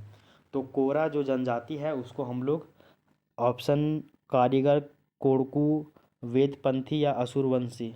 देखिए वेदपंथी तो आपका हो जाएगा कौन जनजाति? तो वेदपंथी जो है वो हो जाएगा आपका, एक मिनट, बेदिया जनजाति वेदपंथी हो जाएगा। और वहीं जो आपका कोरा जनजाति जो है वो आपका कोड़कू को ही हम लोग कोरा जनजाति कहते हैं। तो कोरा जनजाति को ही हम लोग कोड़कू नाम से भी जानते हैं। क्वेश्चन नंबर 16, बैगा जनजाति किस विशेषता के लिए जानी जाती है? तो जो आपका बैगा जनजाति है वो आपका औषधीय वृक्षों की विशेषज्ञता, यानी कि औषधीय पेड़ पौधा वृक्षों के लिए बहुत ही ज़्यादा उनको जानकार होता है बैगा जनजाति को। तो बैगा जनजाति को औषधीय वृक्षों, औषधीय पेड़ पौधों, ये सभी का जानकारी जो है वो बहुत ही ज़्यादा होता है बैगा जनजाति को। क्वेश्चन नंबर अगर हम लोग 16 की बात करें तो क्वेश्चन नंबर 16 क्या हो जाएगा? 16 नहीं 17, खोंड जनजाति की विशेषता क्या है? तो खोंड जनजाति जो है वो आपका अपने आप को उच्च हिंदू मानते हैं, खोंड जनजाति। क्वेश्चन नंबर 18, झारखंड में आदिम जनजाति यानी कि particularly vulnerable tribal group PVTG की संख्या कितनी है? तो आपका 8 हो जाएगा। निम्नलिखित में से कौन पीवीटीजी में शामिल है? तो संथाल नहीं है, उरांव नहीं है, असुर है, भूमिज नहीं है, तो असुर शामिल है। क्वेश्चन नंबर 20, निम्नलिखित में से कौन सी जनजाति जो है वो पीवीटीजी में शामिल नहीं है? बिरहोर, परिया, सबर, संथाल, कौन शामिल नहीं है? बिरहोर है, परिया है, सबर है, संथाल नहीं है। क्वेश्चन नंबर 21, निम्नलिखित कथनों पर विचार करें। माल पहाड़िया पीवीटीजी में शामिल है, स्वरिया पहाड़िया भी पीवीटीजी में शामिल है, बिल्कुल सही, हाँ 1 2 दोनों सही है। क्वेश्चन नंबर 22, स्वयं को यानी कि खुद को सदान मानने वाली जनजातियों में कौन कौन शामिल है? संथाल है, चीक बड़ाइक, असुर या फिर उरांव। तो इसका सही उत्तर हो जाएगा चीक बड़ाइक जो है ना, चीक बड़ाई जो जनजाति है वो अपने आप को सदान मानने वाली जनजाति है। क्वेश्चन नंबर 23, निम्नलिखित में से कौन जो है वो स्वयं को सदान मानने वाली जनजाति है? तो खुद को सदान मानने वाली जनजाति पहला तो आपका चीक बड़ाई है। चीक बड़ाई के अलावा आपका करमाली जनजाति भी अपने आप को जो है वो सदान मानती है। क्वेश्चन नंबर 24, स्वयं को यानी खुद को उच्च हिंदू मानने वाली जनजातियाँ कौन कौन सी है? तो अपने आप को उच्च हिंदू मानने वाली जनजाति कौन है? तो आपका पहला हो जाएगा बथुड़ी। बथुड़ी भी अपने आप को उच्च हिंदू मानती है। इसके अलावा बेदिया, इसके अलावा चेरो, इसके अलावा खरवार। तो बेदिया, चेरो, खरवार, बथुड़ी ये सभी जो है वो अपने आप को उच्च हिंदू मानने वाली जनजातियाँ हैं। ठीक है, तो यहाँ तक तो हम लोग आपका ये झारखंड की सामाजिक स्थिति से संबंधित जितने भी एमसीक्यू थे उनको हम लोग सॉल्व कर लिए हैं। अब जो है वो हम लोग झारखंड की जो भी प्रजातीय समूह आधारित जितने भी क्वेश्चन हैं उनको हम लोग सॉल्व करते हैं। क्वेश्चन नंबर 26 हो जाएगा, प्रोटो ऑस्ट्रेलियाड समूह में कौन शामिल है? तो प्रोटो ऑस्ट्रेलियाड समूह में कौन शामिल है? उरांव, संथाल, बथुड़ी, बेदिया। तो इसका सही उत्तर हो जाएगा संथाल जनजाति जो है वो आपका प्रोटो ऑस्ट्रेलियाड समूह में शामिल है। क्वेश्चन नंबर 27, प्रोटो ऑस्ट्रेलियाड समूह में निम्नलिखित में से कौन शामिल है? तो प्रोटो ऑस्ट्रेलियाड में कौन शामिल है? कोरवा, बेदिया, बथुड़ी या फिर किसान। तो प्रोटो ऑस्ट्रेलियाड में कोरवा जनजाति शामिल है। क्वेश्चन नंबर 28, संथाल, मुंडा, हो, खड़िया किस प्रजातीय समूह से संबंधित है? तो संथाल, मुंडा, हो और खड़िया किस प्रजातीय समूह से संबंधित है? तो इसका सही उत्तर हो जाएगा proto Australoid, option number B. Question number 29, Oraon जनजाति जो है वो किस प्रजाति समूह में रखा गया है? तो उरांव को जो है वो द्रविड़ में रखा गया है। देखिए, अधिकांश को प्रोटो ऑस्ट्रेलियाड में रखा गया है, कुछ कुछ को द्रविड़ में रखा गया है। जैसे कि आपका खरवार हो गया, उरांव हो गया, फिर आपका महली हो गया, इसके अलावा आपका गोंड हो गया, इसके अलावा आपका बस यही सबको, परिया भी हो गया, और इन सभी को जो है वो आपका द्रविड़ में रखा गया। बाकी बात को जो है वो आपका प्रोटो ऑस्ट्रेलियाड में रखा गया है। ठीक ना, तो इसको आप इसे याद कीजिए। उरांव जनजाति आपका द्रविड़ में है। खरवार किस प्रजाति समूह में रखा गया है? तो खरवार को भी द्रविड़ में रखा गया है। महली किस प्रजाति समूह में रखा गया है? तो महली को भी द्रविड़ में रखा गया है। गोंड किस समूह से संबंधित है? तो गोंड भी द्रविड़ में ही आता है। कंवर किस समूह में आता है? तो कंवर जो है वो आपका प्रोटो ऑस्ट्रेलियाड समूह में आएगा। परिया किस प्रजातीय समूह से संबंधित है? तो ये आपका द्रविड़ से संबंधित है। क्वेश्चन नंबर 35, बिरजिया किस समूह में रखा गया है? तो बिरजिया को भी प्रोटो ऑस्ट्रेलियाड में ही रखते हैं। क्वेश्चन नंबर 36, बथुड़ी किस प्रजातीय समूह में है? तो बथुड़ी भी जो है वो आपका प्रोटो ऑस्ट्रेलियाड में है। क्वेश्चन नंबर 37, किसान किस प्रजातीय समूह से संबंधित है? तो किसान जो है वो आपका द्रविड़ भाषा परिवार से है, भाषा परिवार नहीं मतलब प्रजातीय समूह से है। क्वेश्चन नंबर 38, बेदिया किस प्रजातीय समूह में आता है? तो बेदिया जो है वो आपका प्रोटो ऑस्ट्रेलियाड में ही आएगा। क्वेश्चन नंबर 39, निम्नलिखित में से कौन सी जनजाति प्रोटो ऑस्ट्रेलियाड समूह में शामिल नहीं है? तो संथाल है, मुंडा है, असुर भी है, उरांव नहीं है। उरांव जो है वो आपका द्रविड़ ये प्रजातीय समूह में शामिल है। क्वेश्चन नंबर 40, निम्नलिखित में से कौन द्रविड़ समूह में शामिल नहीं है? तो उरांव तो द्रविड़ में है, संथाल नहीं है। संथाल जो है वो आपका उसमें है, क्या बोलते हैं इसको, प्रोटो ऑस्ट्रेलियाड में शामिल है। तो इसको ना याद करने के लिए एक हम आपको बताते हैं, 1 मिनट हल्का सा याद रखिए।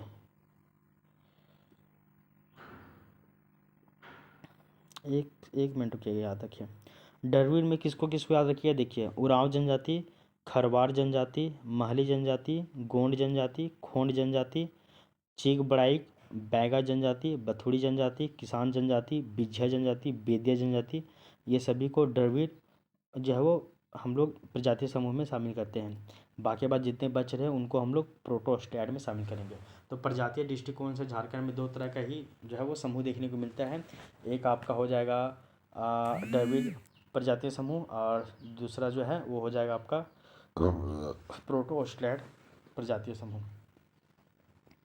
तो मेन में याद रखेंगे द्रविड़ में आपका उरांव ये सब जो है वो द्रविड़ में जाएगा। गोंड, खोंड, चीक, बड़ाइक, बैगा, किसान, बिझिया, बेदिया, खरवार, महली सभी द्रविड़ में। बाकी बात संथाल उनथाल, मुंडा उंडा सब प्रोटो ऑस्ट्रेलियाड में। आप थोड़ा सा स्टेटमेंट वाइज देख लीजिए। कथन 1 है, बोला जा रहा है कि झारखंड में कुल 33 जनजातियाँ, बिल्कुल सही बात है। 2022 में पुरान जनजाति को जनजाति के रूप में अधिसूचित किया गया है, बिल्कुल सही बात है। 1 और 2 दोनों सही है। क्वेश्चन नंबर 42, झारखंड में 8 पीबीटीजी ग्रुप है, बिल्कुल सही बात है। संथाल पीबीटीजी शामिल है? नहीं, ये नहीं है। क्वेश्चन नंबर 43, झारखंड की जनजातीय आबादी राज्य की कुल आबादी का लगभग कितना है? तो जनजातीय आबादी देखिएगा तो आपका लगभग 1/4 है, यानी कि 26.2% है। क्वेश्चन नंबर 44, जनजातीय आबादी के राष्ट्रीय परिप्रेक्ष्य में झारखंड का स्थान कितना आता है? महत्व क्यों है? क्योंकि झारखंड जो है, झारखंड में लगभग 8.5% राष्ट्रीय जनजाति का आबादी यहाँ निवास करता है, और पूरे देश में झारखंड का स्थान 6वां आता है। क्वेश्चन नंबर 45, लोहरा जनजाति मुख्यतः किससे जुड़ी मानी जाती है? तो लोहरा जनजाति जो है ना वो आपका शिल्पी और कारीगरी में ही शामिल है। गौड़ाइत जो है वो किस प्रजातीय समूह में रखा गया है? तो गौड़ाइत जो है ना वो याद रखिएगा कि गौड़ाइत जो है ना किस प्रजातीय समूह में रखा गया है। 1 मिनट रुकिए इसका। गौड़ाइत जो है ना उसको याद रखिए। देखिए 2 प्रजातीय समूह होगा। गौड़ाइत जो है वो आपका प्रोटोस्टलैड में शामिल है। कोरवा किस प्रजातीय समूह में शामिल है? तो कोरवा जो है ना वो भी आपका प्रोटोस्टलैड में ही शामिल है। कोरवा, कोरा, असुर, बिरहोर, सबर, कवर, कोल, पहरिया, बिरजिया सभी प्रोटोस्टलैड में। असुर भी आपका प्रोटोस्टलैड में है। चीक पड़ाइक आपका जो है वो आपका क्या है? तो ये आपका खुद को सदान मानने वाली जनजाति है जो है वो चीक बड़ाइक। तो खुद को उच्च हिंदू मानने वाली जनजाति जैसे कि बथुड़ी है, बेदिया है, बिंजिया है, चेरो है, खरवार है। और अपने आप को सदान मानने वाली जनजाति असुर है, असुर नहीं है मतलब कि बिरजिया है, चीक बड़ाइक है, गोड़ाइत है, करमाली है, लोहरा है, महली है, किसान है। ये याद रखिएगा। क्वेश्चन नंबर 50, झारखंड की सामाजिक संरचना का विश्लेषण दर्शाता है। क्या दर्शाता है? तो ये दर्शाता है कि जनजातीय आबादी महत्वपूर्ण सामाजिक राजनीतिक भूमिका निभाती है, ये इसमें बतलाता है। ठीक है, तो इस तरह से देखिएगा यहाँ पे ये आपका हो जाएगा। तो एक और टॉपिक जो था वो आपका यहाँ पे कंप्लीट हो गया है। तो ये टॉपिक भी आपका यहाँ पे कवर हो गया है। तो इस तरह से देखिएगा तो आपका 3 टॉपिक जो है वो आपका कंप्लीट हो गया है। पहला हो गया आपका मुंडा शासन व्यवस्था, इससे संबंधित जितने भी एमसीक्यू थे उनको हम लोग कवर कर लिए। दूसरा टॉपिक हो जाएगा झारखंड आंदोलन के अंतर्गत झारखंड के सदान, इस टॉपिक से भी सारे एमसीक्यू कवर। उसके बाद तीसरा टॉपिक हो जाएगा आपका झारखंड की विशिष्ट पहचान, और ये भी आपका कंप्लीट। इसके बाद झारखंड की विशिष्ट पहचान के अंतर्गत हम लोग जो है वो क्या क्या देखे हैं वो भी हम लोग देख लेते हैं। झारखंड की विशिष्ट पहचान के अंतर्गत हम लोग जो है वो आपका 1 मिनट,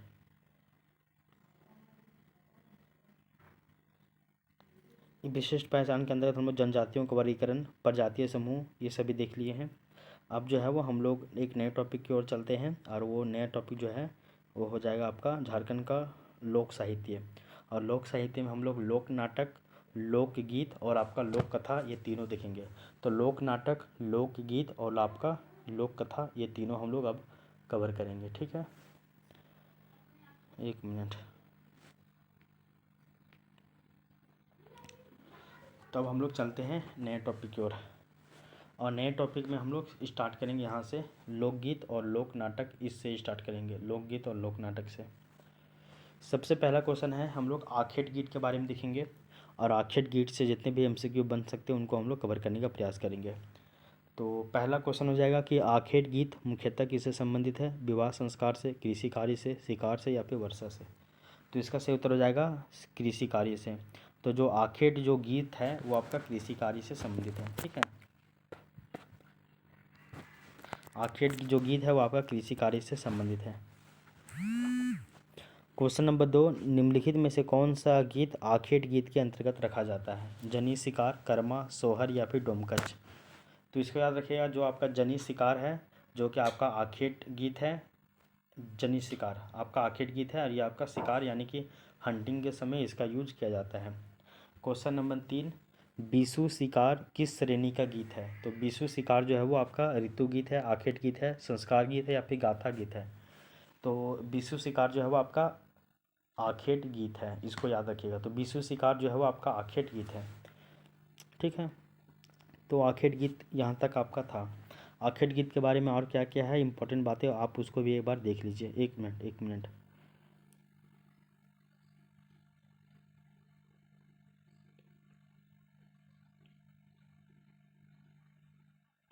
आखेट गीत के अंतर्गत जतरा, जनी शिकार, बीसू शिकार ये सभी गीतों को रखा जाता है।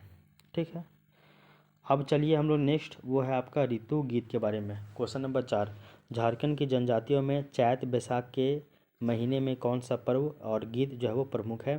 तो ऑप्शन नंबर बी सरहुल जो है वो आपका बहुत ही ज़्यादा फेमस है। तो पता है कि यहाँ की जनजातियों में चैत बैसाख मास में सरहुल, भादो मास में कर्मा। देखो चैत और बैसाख महीना में सरहुल, भादो महीना में कर्मा, और आश्विन कार्तिक महीना में दसई, वंदना, सोहराई, और पुष महीना में माघे गीत, ये सभी नृत्य होते हैं। तो झारखंड की जनजातियों में चैत और बैसाख महीने में कौन सा पर्व और गीत होता है? तो आपका ऑप्शन नंबर बी सरहुल होता है। क्वेश्चन नंबर 5, भादो महीना में कौन सा पर्व मनाया जाता है? तो भादो में जो है वो आपका कर्मा मनाया जाता है। क्वेश्चन नंबर जो है आपका 6, आश्विन और कार्तिक महीने में कौन सा पर्व मनाया जाता है? तो आश्विन और कार्तिक महीने में आपका ऑप्शन नंबर सी दसई, वंदना और सोहराई ये सभी मनाया जाता है। क्वेश्चन नंबर 7, पूष महीने में कौन सा पर्व प्रमुख होता है? तो पूष महीने में जो है वो आपका टूसू पर्व जो है वो आपका प्रमुख होता है। क्वेश्चन नंबर 8, फगवा गीत कब गाया जाता है? तो ये होली पे। क्वेश्चन नंबर 9 देख लीजिए, एक मिनट। क्वेश्चन नंबर 9 जो है वो है आपका उदासी गीत किस ऋतु के आगमन पे गाया जाता है? तो बोला जा रहा है कि जो आपका उदासी गीत है वो किस ऋतु के आगमन पे गाया जाता है? ऑप्शन है वर्षा ऋतु, शीत ऋतु, ग्रीष्म ऋतु या फिर बसंत ऋतु। तो ग्रीष्म ऋतु यानी कि गर्मी के समय में ही जो है वो आपका उदासी ऋतु गाया जाता है। तो बोला जाता है कि उदासी गीत जो है वो आपका ग्रीष्म ऋतु के आगमन पे गाया जाता है और इसमें वाद्य यंत्रों की आवश्यकता नहीं होती है और इसके गीतों के जो भाव है वो आपका निर्गुण, सगुण, भक्ति प्रधान होते हैं। क्वेश्चन नंबर 10, उदासी गीत की प्रमुख विशेषता क्या है? तो ये आपका वीर रस प्रधान है, निर्गुण भक्ति प्रधान है, हास्य प्रधान है, नृत्य प्रधान है। तो इसका सही उत्तर हो जाएगा आपका ऑप्शन नंबर बी, निर्गुण भक्ति प्रधान। ठीक है ना, इसमें ढोल मांदर ये सब का आवश्यकता नहीं होता है, किसी भी तरह का वाद्य यंत्रों की आवश्यकता नहीं होती है। ये हो जाएगा आपका उदासी गीत, ये गर्मी के ऋतु आने से पहले होता है। नेक्स्ट है आपका पावस। तो पावस गीत किससे संबंधित है? तो पावस गीत के बारे में बोला जा रहा है कि यह आपका विवाह, वर्षा ऋतु, शिकार या बसंत किससे संबंधित है? तो बोला जा रहा है कि यह आपका वर्षा ऋतु से संबंधित है। तो पावस जो है वो वर्षा काल में यानी कि वर्षा ऋतु में पुरुषों के द्वारा गाए जाने वाला जो है वो गीत है। तो पावस जो है वो वर्षा ऋतु जब आगमन होता है तो उसके समय पुरुषों के द्वारा गाया जाता है। क्वेश्चन नंबर 12, भदवाही गीत कब गाया जाता है? तो एक वो गीत है आपका भदवाही गीत। तो भदवाही गीत कब गाया जाता है? तो वर्षा ऋतु में गाया जाने वाला गीत है। तो वर्षा ऋतु में ही आपका पावस गीत और आपका भदवाही गीत दोनों जो है वो गाया जाता है वर्षा ऋतु में ही। ठीक है। क्वेश्चन नंबर 13, जदूर गीत जो है वो किससे संबंधित है? तो जदूर गीत जो है वो आपका बसंत गीत है ये। ठीक है ना, बसंत। तो विवाह, बसंत, शिकार, दशहरा। शिकार के समय में आपका आखेट गीत होता है ना, इसको याद रखिएगा, जिसमें आपका जतरा, जनी शिकार, बिशु शिकार सभी गीत शामिल है। जदूर जो है वो आपका बसंत गीत है जो कि सरहुल और बा पर्व से संबंधित है। तो जदूर जो गीत है वो आपका बसंत पर्व से संबंधित है और ये आपका सरहुल और बा पर्व से संबंधित है ये भी। क्वेश्चन नंबर 14, अंगनई गीत जो है वो किसके द्वारा गाया जाता है? तो अंगनई जो है वो आपका बरसाती राग है और यह महिलाओं के द्वारा गाया जाता है। तो ऑप्शन नंबर सी, महिलाओं के द्वारा। एक है आपका दैट धरा। तो दैट धरा जो गीत है वो कब गाया जाता है? तो याद रखिएगा कि वर्षा ऋतु में देव स्थानों में गाए जाने वाला जो गीत है उसको हम लोग दैट धरा गीत कहते हैं। तो जो पूजा स्थल है या फिर देवों का स्थान है वहाँ पे वर्षा ऋतु के समय में जो है वो आपका दैट धरा गीत गाया जाता है। तो आखेट गीत खत्म, ऋतु गीत खत्म, गाथा गीत अब हम लोग देखते हैं। गाथा गीत के बारे में बोला जा रहा है कि गाथा गीत मुख्यतः किसके द्वारा गाया जाता है? तो बोला जा रहा है कि झारखंड के ग्रामीण क्षेत्रों में वादियों के द्वारा यानी कि वाद कलाकारों के द्वारा जो है वो गाए जाने वाला ये गीत है गाथा गीत और ये बहुत ज़्यादा लोकप्रिय है। तो याद रखिएगा कि ये जो गाथा गीत है इनमें प्राय सभी रसों का समावेश होता है। आला, उदुल, नायक, बंजारा, दीना भद्री, बीज मेल आदि गाथाएँ गाई जाती है। तो महिलाएं, बच्चे, वाद कलाकार या फिर चरवाहे। तो जो आपका चरवाहा लोग होता है ना तो वही लोग जो है ना वो आपका गाथा गीत गाता है। ठीक है। गाथा गीतों में सामान्यतः का क्या समाविष्ट होता है? यहाँ पे जो है वो आपके ऑप्शन नंबर सी, सभी रसीय जो है वो सभी रस इसमें शामिल होते हैं। इनमें सभी रसों का जो है वो समावेश होता है। क्वेश्चन नंबर 18, आल्हा उदल किस श्रेणी का गीत है? तो आल्हा उदल जो है ना वो आपका गाथा गीत है। फिर ठीक है, इसको याद रखिएगा। दीन भद्री और बिज्जेमल किस श्रेणी में आते हैं? तो आपका जो दीना भद्री और जो आपका बिज्जेमल है वो आपका गाथा गीत के अंतर्गत आते हैं। ठीक है, इसको भी याद रखिएगा। तीन चार तरह का बताया है। आखेट गीत आपका शिकार से संबंधित है। गाथा गीत जो है वो आपका काफ़ी ज़्यादा लोकप्रिय है ग्रामीण क्षेत्रों में, वाद्य यंत्रों के द्वारा इसको बजाया जाता है और इसमें सभी रसों का जो है वो समावेश होता है। ठीक है, तो ये आपका याद रखिएगा। अब चलिए हम लोग थोड़ा सा संथाली लोकगीत के बारे में देखते हैं। क्वेश्चन नंबर 20, संथाल समाज में नव वर्ष का आरंभ किस महीना से होता है? तो संथाल समाज में जो है वो नए साल का जो आरंभ है वो आपका माघ महीने से होता है। कब? तो आपका माघ महीने से होता है। Option number B. Question number 21, डाहर जो गीत है वो कब गाया जाता है? तो डाहर जो गीत है वो कब गाया जाता है? कर्मा पर्व की समाप्ति पे, या फिर माघ पर्व की समाप्ति पे, या फिर टूसू, या फिर दशहरा। तो याद रखिएगा इसका डाहर। तो डाहर गीत जो है ना, बोला जा रहा है इसके बारे में कि ये आपका माघ पर्व की समाप्ति पे गाया जाता है। तो इसको भी याद रखिएगा। तो हम क्या क्या बोले हैं कि संथाल समाज में नए वर्ष का जो आरंभ है वो आपका क्या बोलते हैं, माघ महीने से होता है। और संथाली लोकगीतों की संख्या बहुत ही ज़्यादा है। डाहर, बाहा, कारम, डास्टा, रिजा, दसाई, सोहराय और लांगड़े ये सभी संथाल जनजाति के प्रमुख गीत हैं। जिसमें से याद रखिएगा कि अगर डाहर गीत की अगर बात कीजिएगा, डाहर गीत, तो वो आपका माघ जो है पर्व यानी कि माघ पर्व की समाप्ति पे ये गाया जाता है। क्वेश्चन नंबर 22, बाहा पर्व जो है वो किस नाम से जाना जाता है? बाहा पर्व को, तो बाहा पर्व को अन्य क्षेत्रों में सरहुल के नाम से भी जाना जाता है। अब बाहा गीत एवं नृत्य फागुन अर्थात बाहा बोंगा में संपन्न होते हैं। ठीक है, तो बाहा पर्व किस नाम से जाना जाता है? तो इसको हम लोग सरहुल भी कहते हैं बहुत सारे स्थानों में। क्वेश्चन नंबर 23, कराम पर्व, ठीक है, क्या बोले हम? कराम। कराम पर्व का संबंध किससे है? तो कराम पर्व का या करम पर्व का जो संबंध है वो आपका कर्मा गीत से ही है। ठीक है, इसको याद रखिएगा। तो संथालों का एक महत्वपूर्ण पर्व है जिसको हम लोग करम या फिर कराम भी कहते हैं। ये भी कराम जो है वो एक तरह से आपका करम पर्व ही है, और करम गीत इसी अवसर पे ही गाया जाने वाला एक तरह से गीत है। तो क्या बोले हैं? तो कराम पर्व का संबंध किससे है? कर्मा गीत से है। क्वेश्चन नंबर 24, रिंजा गीत किससे संबंधित है? रिंजा गीत, तो रिंजा गीत एवं नृत्य जो है वो करम पर्व के अवसर पे ही होता है। और रिंजा गीत कर्मू, धर्मू, राम, लक्ष्मण, कृष्ण, गोपिनी आदि से संबंधित होते हैं। तो रिंजा गीत जो है वो आपका करम पर्व से संबंधित है। क्वेश्चन नंबर 25, सोहराय गीत जो है वो आपका कब गाया जाता है? तो क्या बोले हैं? सोहराय गीत, तो सोहराय गीत जो है वो आपका कब गाया जाता है? ऑप्शन है विवाह के समय में, कर्मा, या सोहराय पर्व, या फिर टूसू। तो सोहराय जो गीत है वो आपका सोहराय पर्व के अवसर पे ही गाया जाता है।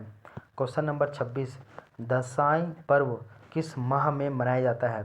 तो जो आपका दसाई जो पर्व है यानी कि दसाई पर्व, वो बोला जा रहा है कि दसाई गीत एवं नृत्य का आयोजन जो है वो आपका दसाई पर्व में होता है, और यह जो है वो आश्विन महीने में लगता है। तो दसाई पर्व के समय दसाई गीत और नृत्य गाया जाता है, और दसाई पर्व जो है वो आपका क्या बोलते हैं, माघ महीने में, सॉरी माघ नहीं, आश्विन महीने में जो है वो मनाया जाता है। क्वेश्चन नंबर 27, लांगड़े गीत कब गाया जाता है? तो लांगड़े गीत जो है वो आपका लांगड़े गीत और नृत्य जो है वो आपका सभी मौसम में गाया जाता है, सभी मौसम में। और विशेषकर ये सामाजिक अनुष्ठानों पे, जब भी कभी भी पूजा वूजा होगा, सामाजिक अनुष्ठान होगा, तो उन सभी में जो है वो आपका ये लांगड़े गीत गाया जाता है। ठीक है ना, इसको जो है वो आप ध्यान में रखिएगा इसको। तो लांगड़ी गीत इस समय जो है वो आपका गाया जाता है।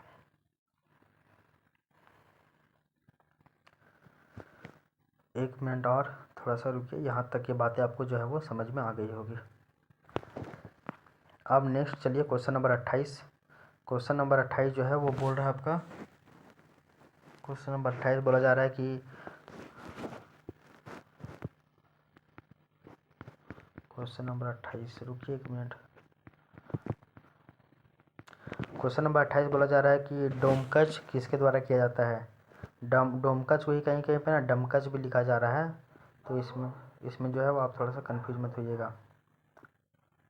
तो डोमकच के बारे में बोला जा रहा है कि यह स्त्रियों के द्वारा विशेष अवसरों पे, जैसे कि शादी विवाह के अवसर पे जो है वो घरेलू लोक नाटक है डोमकच। तो ये महिलाओं के द्वारा किया जाता है, डोमकच स्त्रियों के द्वारा किया जाता है शादी ब्याह के अवसर पे। क्वेश्चन नंबर 29, डोमकच का आयोजन कब किया जाता है? तो ये आपका विवाह और अन्य अवसरों पे जो है वो किया जाता है। क्वेश्चन नंबर 30, डोमकच में किस प्रकार का प्रदर्शन होता है?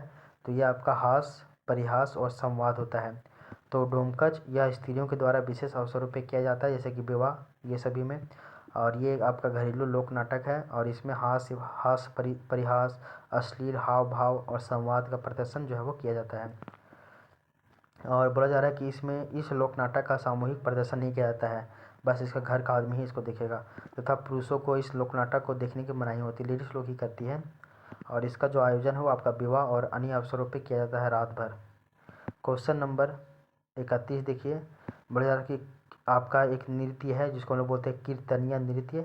तो बोला जा रहा है कीर्तनीय नृत्य के बारे में, यहाँ पे बोला जा रहा है कीर्तनीय नृत्य के बारे में कि कीर्तनीय नृत्य में किसकी लीलाओं का जो है वो वर्णन किया जाता है।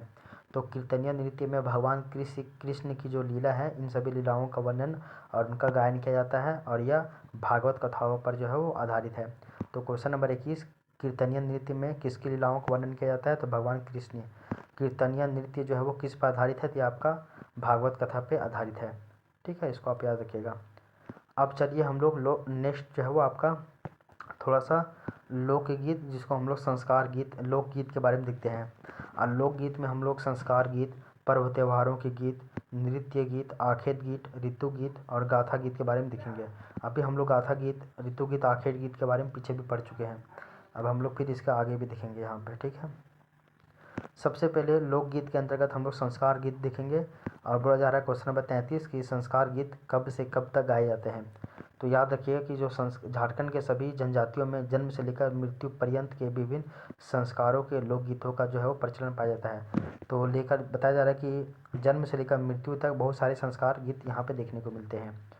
फिर बोला जा रहा है कि संस्कार गीतों में जन्मोत्सव पर मुंडन से लेकर जनेऊ तक सभी संस्कारों पर जो है वो पृथक पृथक अलग अलग जो है वो गीत गाए जाते हैं। ठीक है, इसको भी याद रखिएगा। क्वेश्चन नंबर 34 देख लीजिए, बोला जा रहा है कि सोहर गीत किस अवसर पे गाया जाता है।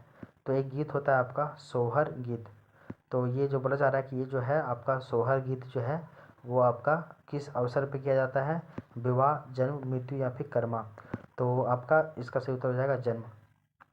तो जन्म के अवसर पे आपका सोहर जो है वो नृत्य नहीं मतलब गीत गाया जाता है। तो बिहा गीत विवाह के समय गाया जाता है। वहीं आपका सोहर गीत, सुगमरी गीत, खैलोनो, कोहबर आदि प्रमुख जो गीत है ये सभी आपका विवाह गीत है। क्या है, विवाह गीत है।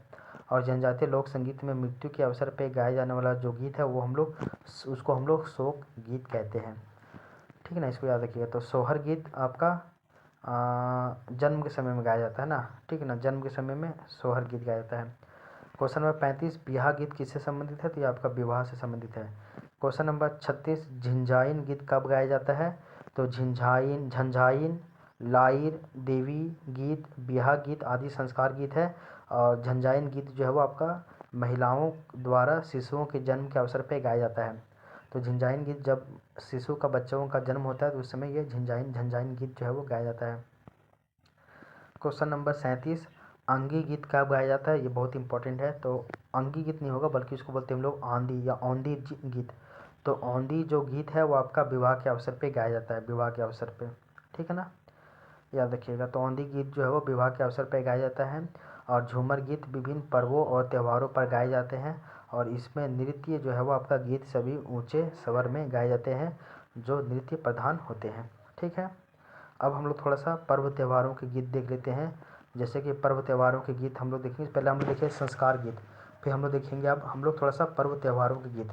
तो जैसे कि क्वेश्चन नंबर 38 में बोला जा रहा है कि कर्मा गीत जो है वो आपका नृत्य, कर्मा गीत नृत्य किसके द्वारा प्रस्तुत किया जाता है, तो कर्मा गीत और नृत्य जो है वो आपका कर्मा गीत नृत्य की प्रस्तुति कर्मा के अवसर पर महिलाओं के द्वारा घर के आंगन या फिर अखड़ा में किया जाता है, महिला के द्वारा। क्वेश्चन नंबर 39, सोहराई गीत किस पर्व से संबंधित है, तो ये आपका सोहराई पर्व से संबंधित है। टूसू गीत जो है वो आपका टूसू पर्व के अवसर पे महिलाओं के द्वारा गाए जाने वाला गीत है। ठीक है, और चैत महीने में नव वर्ष के आरंभ से लेकर फागुन महीने की समाप्ति तक यहाँ पे विभिन्न पर्व त्योहारों की नृत्य गीत की धूम मची रहती है, इसको भी याद रखिएगा। तो चैत महीने में आपका नया साल का आरंभ होता है और फागुन माह में आपका जो है वो आपका नया साल का आपका समापन होता है, ऐसा है। क्वेश्चन नंबर 40, टूसू गीत कब गाया जाता है, कौन गाता है, तो ये महिलाएं गाती है टूसू पर्व के दौरान। अब नेक्स्ट हम लोग चलते हैं नृत्य गीत की ओर।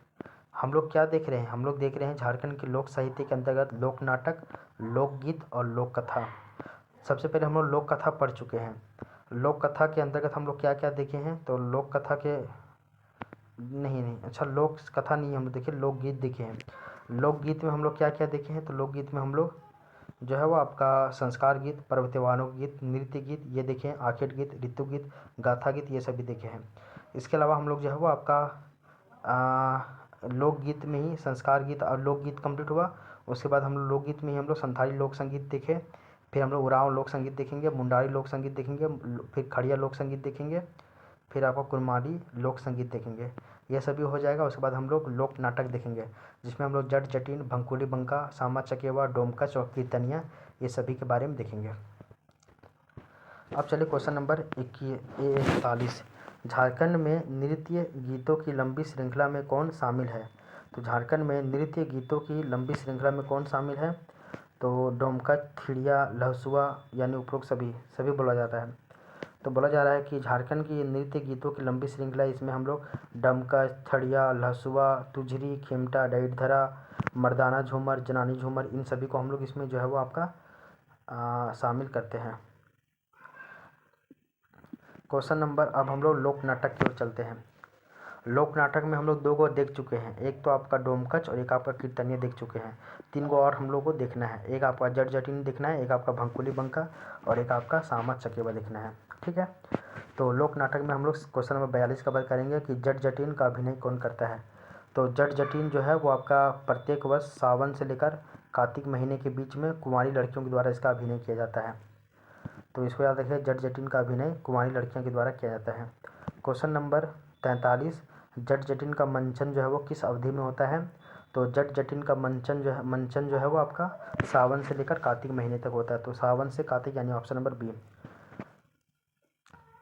और इसमें जट जटिन के वैवाहिक जीवन को दर्शाया जाता है, और ये आपका सावन से कार्तिक तक होता है कुंवारी लड़कियों के द्वारा जट जटिन।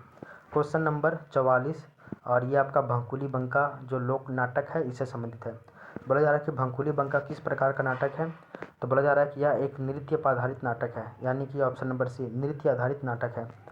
फिर देखिए क्वेश्चन नंबर 45 भंकुली बंका में किनके वैवाहिक जीवन को दर्शाया जाता है? तो इसमें आपका जो है ये भंकुली बंका में बोला जा रहा है कि इसमें आपका भंकुली जो है वह पत्नी के रूप में, बंका जो है वह पति के वैवाहिक जीवन को दर्शाता है। तो किसके वैवाहिक जीवन को दर्शाया जाता है? तो भंकुली और बंका, भंकुली पत्नी और बंका पति के रूप में। भंकुली बंका में 1-2 पॉइंट और भी याद रखिएगा कि भंकुली बंका का जो आयोजन है वो आपका सावन से लेकर कार्तिक तक होता है। तो सावन से कार्तिक आपका जट जटिन भी, सावन से कार्तिक आपका भंकुली बंका भी, ये सभी होता है। क्वेश्चन नंबर 46 देखिए, सामा चकेवा जो है वो किस पक्ष में आयोजित होता है? तो सामा चकेवा के बारे में बोला जा रहा है कि ये सामा चकेवा काफ़ी ज़्यादा इम्पोर्टेंट है। बोला जा रहा है कि यह जो लोक नाटक है यह आपका कार्तिक महीने के शुक्ल पक्ष की सप्तमी से लेकर पूर्णमासी तक किया जाता है। तो सामा चकेवा जो है वो किस पक्ष में आयोजित होता है? तो ये आपका जो है वो आपका शुक्ल पक्ष में आयोजित होता है।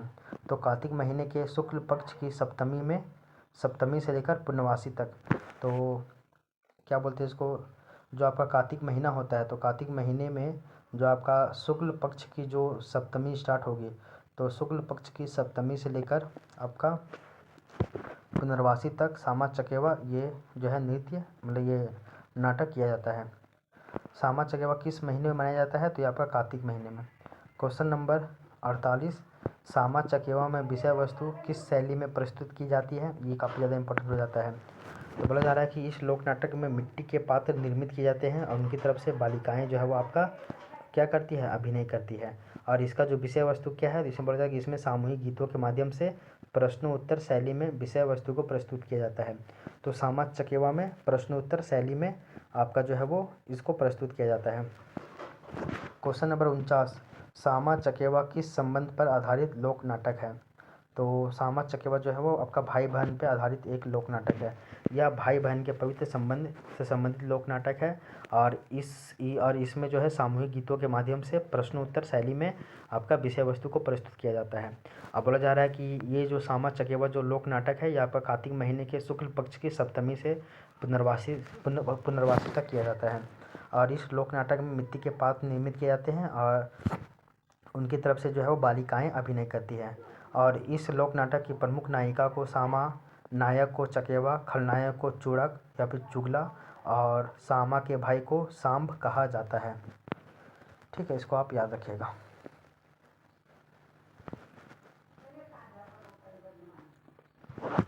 ये हो गया आपका। तो लोक नाटक भी 5 गो है, जट जटिन, भंगुली बंका, सामा चकेवा, डोमकच, कीर्तनिया, ये 5 आपका कंप्लीट हो गया है। लोकगीत में भी हम लोग संस्कार गीत, पर्व त्योहारों के गीत, नृत्य गीत कंप्लीट, उसके अलावा आखेट गीत, ऋतु गीत, गाथा गीत, ये भी आपका कंप्लीट हो गया यहाँ तक की। ठीक है। फिर देखिए आखेट क्वेश्चन नंबर, फिर थोड़ा सा यहाँ से आपका हो जाएगा थोड़ा सा हाई लेवल का क्वेश्चन। आखेट गीत के अंतर्गत निम्नलिखित में से कौन सा गीत शामिल किए जाते हैं? तो आखेट गीत के अंतर्गत हम लोगों को ये जतरा, जनी शिकार, विशु शिकार सभी शामिल होता है। क्वेश्चन नंबर 2, झारखंड की जनजातियों में चैत बैसाख महीने में कौन सा पर्व प्रमुख रूप से मनाया जाता है? तो चैत और बैसाख महीने में आपका सरहुल पर्व मनाया जाता है। भादो महीने में मनाया जाने वाला प्रमुख जनजातीय पर्व है, तो भादो महीना में कर्मा। आश्विन और कार्तिक महीने में मनाया जाने वाला पर्व कौन है? आश्विन और कार्तिक। आश्विन और कार्तिक में जो है वो आपका दशईं पर्व मनाया जाता है। सोहराई और पौष महीने में मनाया जाने वाला गीत किस ऋतु से संबंधित है? तो आपका है ऑप्शन नंबर डी, शरद, शीत। क्वेश्चन नंबर 6, उदासी गीत के संबंध में सही कथन क्या है? तो उदासी गीत जो है वो इसमें आपका वाद्य यंत्र की आवश्यकता नहीं होती है। पावस गीत का संबंध किससे है? तो याद रखिएगा पावस गीत जो है वो आपका वर्षा ऋतु में पुरुषों के द्वारा गाया जाने वाला गीत है। भदवाई गीत किस ऋतु से संबंधित है या किस ऋतु में गाया जाता है? तो भदवाई गीत जो है वो आपका वर्षा ऋतु में गाया जाता है। क्वेश्चन नंबर 9, जदुर गीत का संबंध किससे है? तो जदुर गीत का संबंध सरहुल और बसंत से ही है। ठीक है। क्वेश्चन नंबर 11, गाथा गीतों की प्रमुख विशेषता क्या है? तो यह आपका गाथा गीत, इसमें सभी रसों का समावेश होता है। क्वेश्चन नंबर 12, निम्नलिखित में से कौन गाथा गीतों के उदाहरण है? तो इसमें आपका आल्हा, उदल, नायक, बंजारा सभी इसके गीतों के उदाहरण है। संथाल समाज में नया वर्ष कब आरंभ होता है? तो माघ महीने में। डाहर गीत कब गाया जाता है? तो ये आपका डाहर गीत जो है वो आपका माघ पर्व की समाप्ति पे गाया जाता है। बाहा पर्व को अन्य क्षेत्रों में क्या? तो आपका सरहुल कहा जाता है। करम गीत गाया जाता है कर्मा पर्व पे। रिंजा गीत का संबंध किससे? तो आपका कर्मा पर्व एवं राम लक्ष्मण कृष्ण गोपी कथाओं से है। इसके अलावा आपका दशई पर्व किस महीने में मनाया जाता है? तो दशई पर्व जो है वो आपका आश्विन महीने में मनाया जाता है। लांगड़ी गीत की विशेषता क्या है? कि ये आपका सभी मौसमों में विशेषकर सामाजिक अवसरों पर गाया जाता है। डोमकच लोक नाटक के संबंध में असत्य कथन को चुनिए। ये स्त्रियों के द्वारा विशेष अवसरों पर किया जाता है, बिल्कुल सही बात है। पुरुषों को इसमें देखने की मनाही है, बिल्कुल सही बात है। हास परिहास और संवाद होता है, अश्लील बात विचार होता है, ये भी सही है। सामूहिक सार्वजनिक मंचन होता है, ये गलत है। कीर्तनिया में किसका वर्णन होता है? तो कीर्तनिया में कृष्ण लीलाओं का जो है वो वर्णन होता है, वर्णन होता है। क्वेश्चन नंबर 22 की अगर हम लोग बात करें, क्वेश्चन नंबर 22, झंझाइन गीत गाया जाता है कब? तो ये आपका जन्म के अवसर पर गाया जाता है। डोमकच गीत का संबंध किससे है? तो आपका ये आपका विवाह के समय गाया जाता है। कर्मा गीत नृत्य का आयोजन सामान्यतः कहाँ होता है? तो यह घर के आंगन में होता है। टूसू गीत कब गाया जाता है? टूसू पर्व में गाया जाता है, प्रायः महिलाओं के द्वारा। जट जटिन लोक नाटक का मंचन कब किया जाता है? तो ये आपका सावन से कार्तिक तक। भकुली मंका लोक नाटक में किसका चित्रण होता है? तो पति पत्नी के वैवाहिक जीवन का होता है। ठीक है।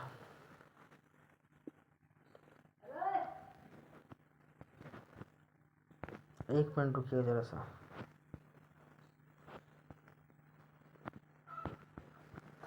अब हम लोग आगे लोकगीत है, जैसे कि अलग अलग जनजातियों का, जैसे कि संथाली लोकगीत, मुंडारी लोकगीत, ये सभी के बारे में हम लोग एक एक करके देखते चलते हैं।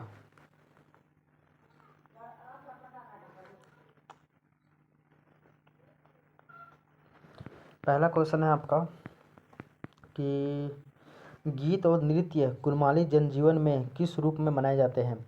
तो जो गीत होते हैं और जो नृत्य होते हैं वो आपका कुरमाली जनजीवन में किस रूप में मनाए जाते हैं?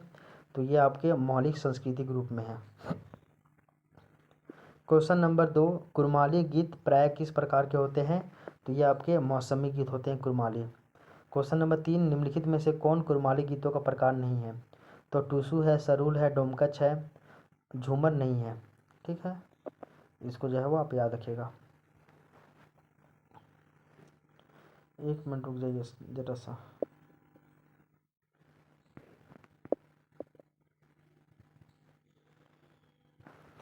तो कुरमाली लोक संगीत के बारे में याद रखिएगा कि गीत और नृत्य कुरमाली जनजीवन की मौलिक संस्कृति माने जाते हैं। और कुरमाली जो गीत होते हैं वो प्राय मौसमी होते हैं।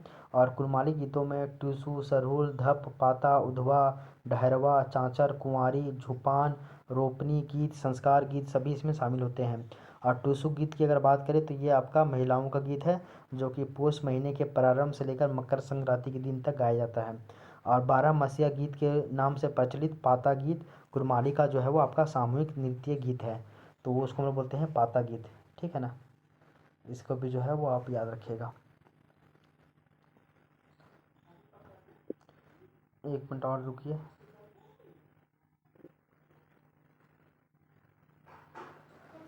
और प्रश्नोत्तर शैली की उद्भव गीत पुष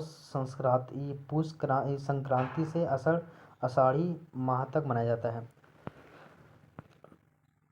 क्वेश्चन नंबर 5, टूसू गीत कब से कब तक गाया जाता है? तो ये आपका पुष महीने से लेकर मकर संक्रांति तक गाया जाता है। क्वेश्चन नंबर 6, 12 मसीहा गीत किसका अन्य नाम है? तो ये आपका पाटा गीत का अन्य नाम है। पाटा गीत की विशेषता क्या है? तो ये आपका सामूहिक नृत्य गीत होता है पाटा गीत। ठीक ना, सामूहिक नृत्य गीत होता है। क्वेश्चन नंबर 8, उद्धवा गीत कब गाया जाता है? तो उद्धवा जो गीत है, बोला जा रहा है कि उद्धवा गीत जो है वो आपका प्रश्न उत्तर शैली में होता है, और ये कब गाया जाता है? तो ये आपका पुष संक्रांति से लेकर आषाढ़ महीने तक। अब चलिए लोक कथा की बात करते हैं। तो लोक कथा में हम लोगों को चलना पड़ेगा सबसे पहले कि लोक कथाएँ किस प्रकार पीढ़ी दर पीढ़ी स्थानांतरित होती है। तो बोला जा रहा है कि लोक कथाएँ समाज की वे कथाएँ होती है जो कि पीढ़ी दर पीढ़ी एक दूसरे से मौखिक रूप से स्थानांतरित होती है। क्वेश्चन नंबर 10, संथाली लोक कथा के संग्रहकर्ता कौन है?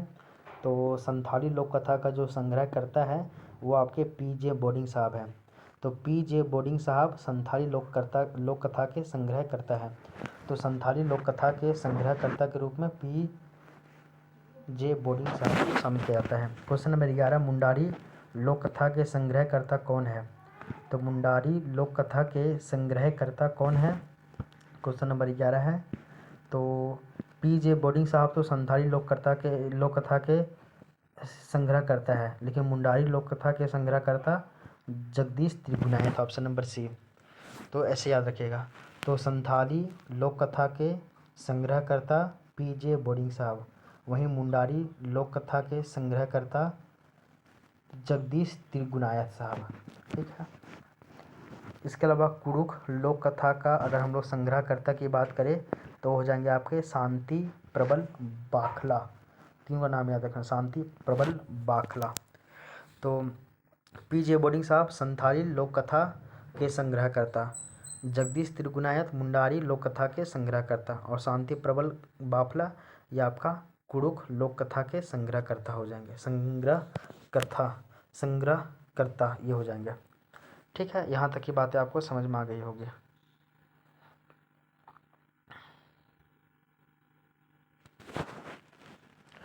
क्वेश्चन नंबर 12 है, कुरुख लोक कथा के संग्रहकर्ता कौन है? अभी बताया गया है, शांति प्रबल बाखला।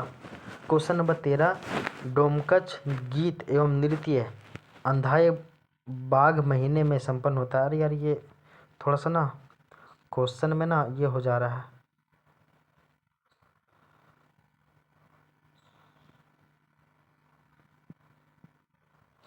यहाँ पे ना क्या होगा देखो बताते हैं। यहाँ स्पेलिंग बहुत ज़्यादा मिस्टेक है, आप मेरा बात सुन लीजिए। एक होता है आपका यहाँ पे डमक गीत नहीं होगा, बल्कि यहाँ पे होगा डांठा। तो डांठा गीत एवं नृत्य अंगाड़ बोंगा अघन महीने में संपन्न होता है, और गीत के बोल रामायण महाभारत इससे संबंधित होते हैं। तो यहाँ बोला जा रहा है कि यहाँ हो जाएगा आपका सही उत्तर। सही क्वेश्चन क्या होगा? डांठा गीत। तो डांठा गीत और नृत्य जिसको हम लोग अंगाड़ बोगा कहते हैं, ये किस महीने में होता है? तो ये आपका अघन महीने में होता है। कब? तो अघन महीने में होता है। तो डांठा गीत और नृत्य जिसको हम लोग अंगाड़ बोंगा कहते हैं वो आपका अघन महीने में संपन्न होता है। क्वेश्चन नंबर 14, अंगाड़ बोंगा गीतों के बोल किससे संबंधित होते हैं? रामायण और महाभारत से। क्वेश्चन नंबर 15, उरांव लोक संगीत के बारे में देखेंगे, फिर मुंडारी लोक संगीत, फिर खड़िया लोक संगीत, इस तरह देखेंगे। कुरमाली लोक संगीत तो आपका हो ही गया है, फिर आपका ये कंप्लीट हो जाएगा। और संथाली लोक संगीत भी आपका हो ही गया है। तो आप देखिए उरांव समाज में लोक संगीत का आधार क्या है? तो उरांव समाज में लोक संगीत का आधार क्या है? तो वो आपका ऋतु पर्व है। तो उरांव समाज में प्रचलित लोक संगीत का आधार क्या है? तो आपका ऋतु पर्व है। ठीक है, इसको आप याद रखिएगा। और मौसम पर आधारित गीत जो है, गीत और नृत्य इनकी क्या है? विशेषता है, मौसम पर आधारित। क्वेश्चन नंबर 16, उरांव जनजाति का मुख्य गीत कौन सा है? तो उरांव जनजाति का मुख्य गीत सरूल है, करम है, झूमर है, जदूरा है, जितिया है, माठा है, धुरिया है, आषाढ़ी है, जेठ जतरा है, बरोइया है, सावनिया है, विवाह गीत इत्यादि है।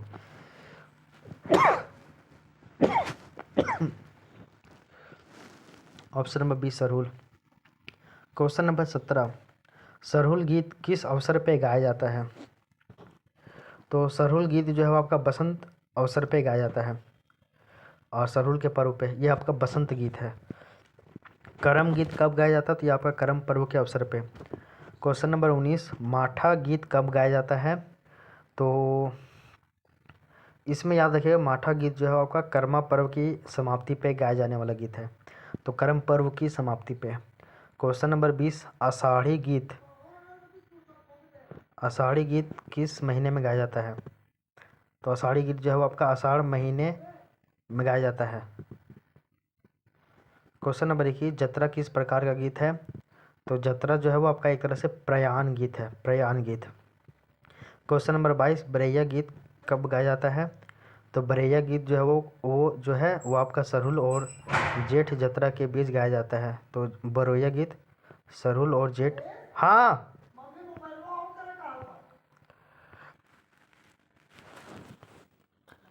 नेक्स्ट आपका हो जाएगा सावनिया गीत कब गाया जाता है? तो सावनिया गीत जो है वो आपका हो जाएगा सावन के महीने में गाया जाता है। इसी तरह से आपका कुछ मुंडारी लोकगीत होगा, फिर आपका खड़िया लोक संगीत होगा, और उसके बाद आपका जो है ये आपका कंप्लीट हो जाएगा। ठीक है, तो ये ज़्यादा नहीं है, थोड़ा ही सा था। तो ऐसा समझिए ना कि ये आपका इतना ज़्यादा इंपॉर्टेंट नहीं है, इसको आप स्किप भी कर सकते हैं, इससे क्वेश्चन आपका नहीं बनेगा। ठीक है, तो आप इसको थोड़ा सा स्किप कर सकते हो। तो अगर हम लोग देखें अभी कौन कौन सा टॉपिक आपका कवर हो गया है, तो सबसे पहले हम लोग झारखंड के इतिहास में मुंडा शासन व्यवस्था कंप्लीट हो गया, झारखंड का संविधान वाला टॉपिक कंप्लीट हो गया। इसके अलावा झारखंड की विशिष्ट पहचान, ये टॉपिक कंप्लीट हो गया। इसके अलावा झारखंड का लोक साहित्य, जिसमें हम लोग लोक नाटक, लोकगीत और लोक कथा, ये टॉपिक भी जो है वो आपका कंप्लीट यहाँ पे कवर हो गया है। ठीक है, तो आपका 4 टॉपिक यहाँ पे कंप्लीट हो गया है। अब हम लोग साहित्य और साहित्यकार वाला टॉपिक देखेंगे, और शिक्षण संस्थान ये सभी देखेंगे, खेलकूद वाला टॉपिक देखेंगे, भूमि संबंधी कानून वाला टॉपिक देखेंगे। तो वो सभी जो टॉपिक हो जाएगा वो आपका नेक्स्ट पार्ट में हम लोग उसको कवर करेंगे। तो ये आपका 2 पार्ट में आएगा, 2 पार्ट में ये पूरा आपका सेक्शन जो है वो कवर हो जाएगा। तो इस वीडियो को हम लोग यहीं तक रहने देते हैं, अब हम लोग मिलते हैं नेक्स्ट वीडियो में। तो तब तक के लिए thank you, take care, bye bye, आपका दिन शुभ हो।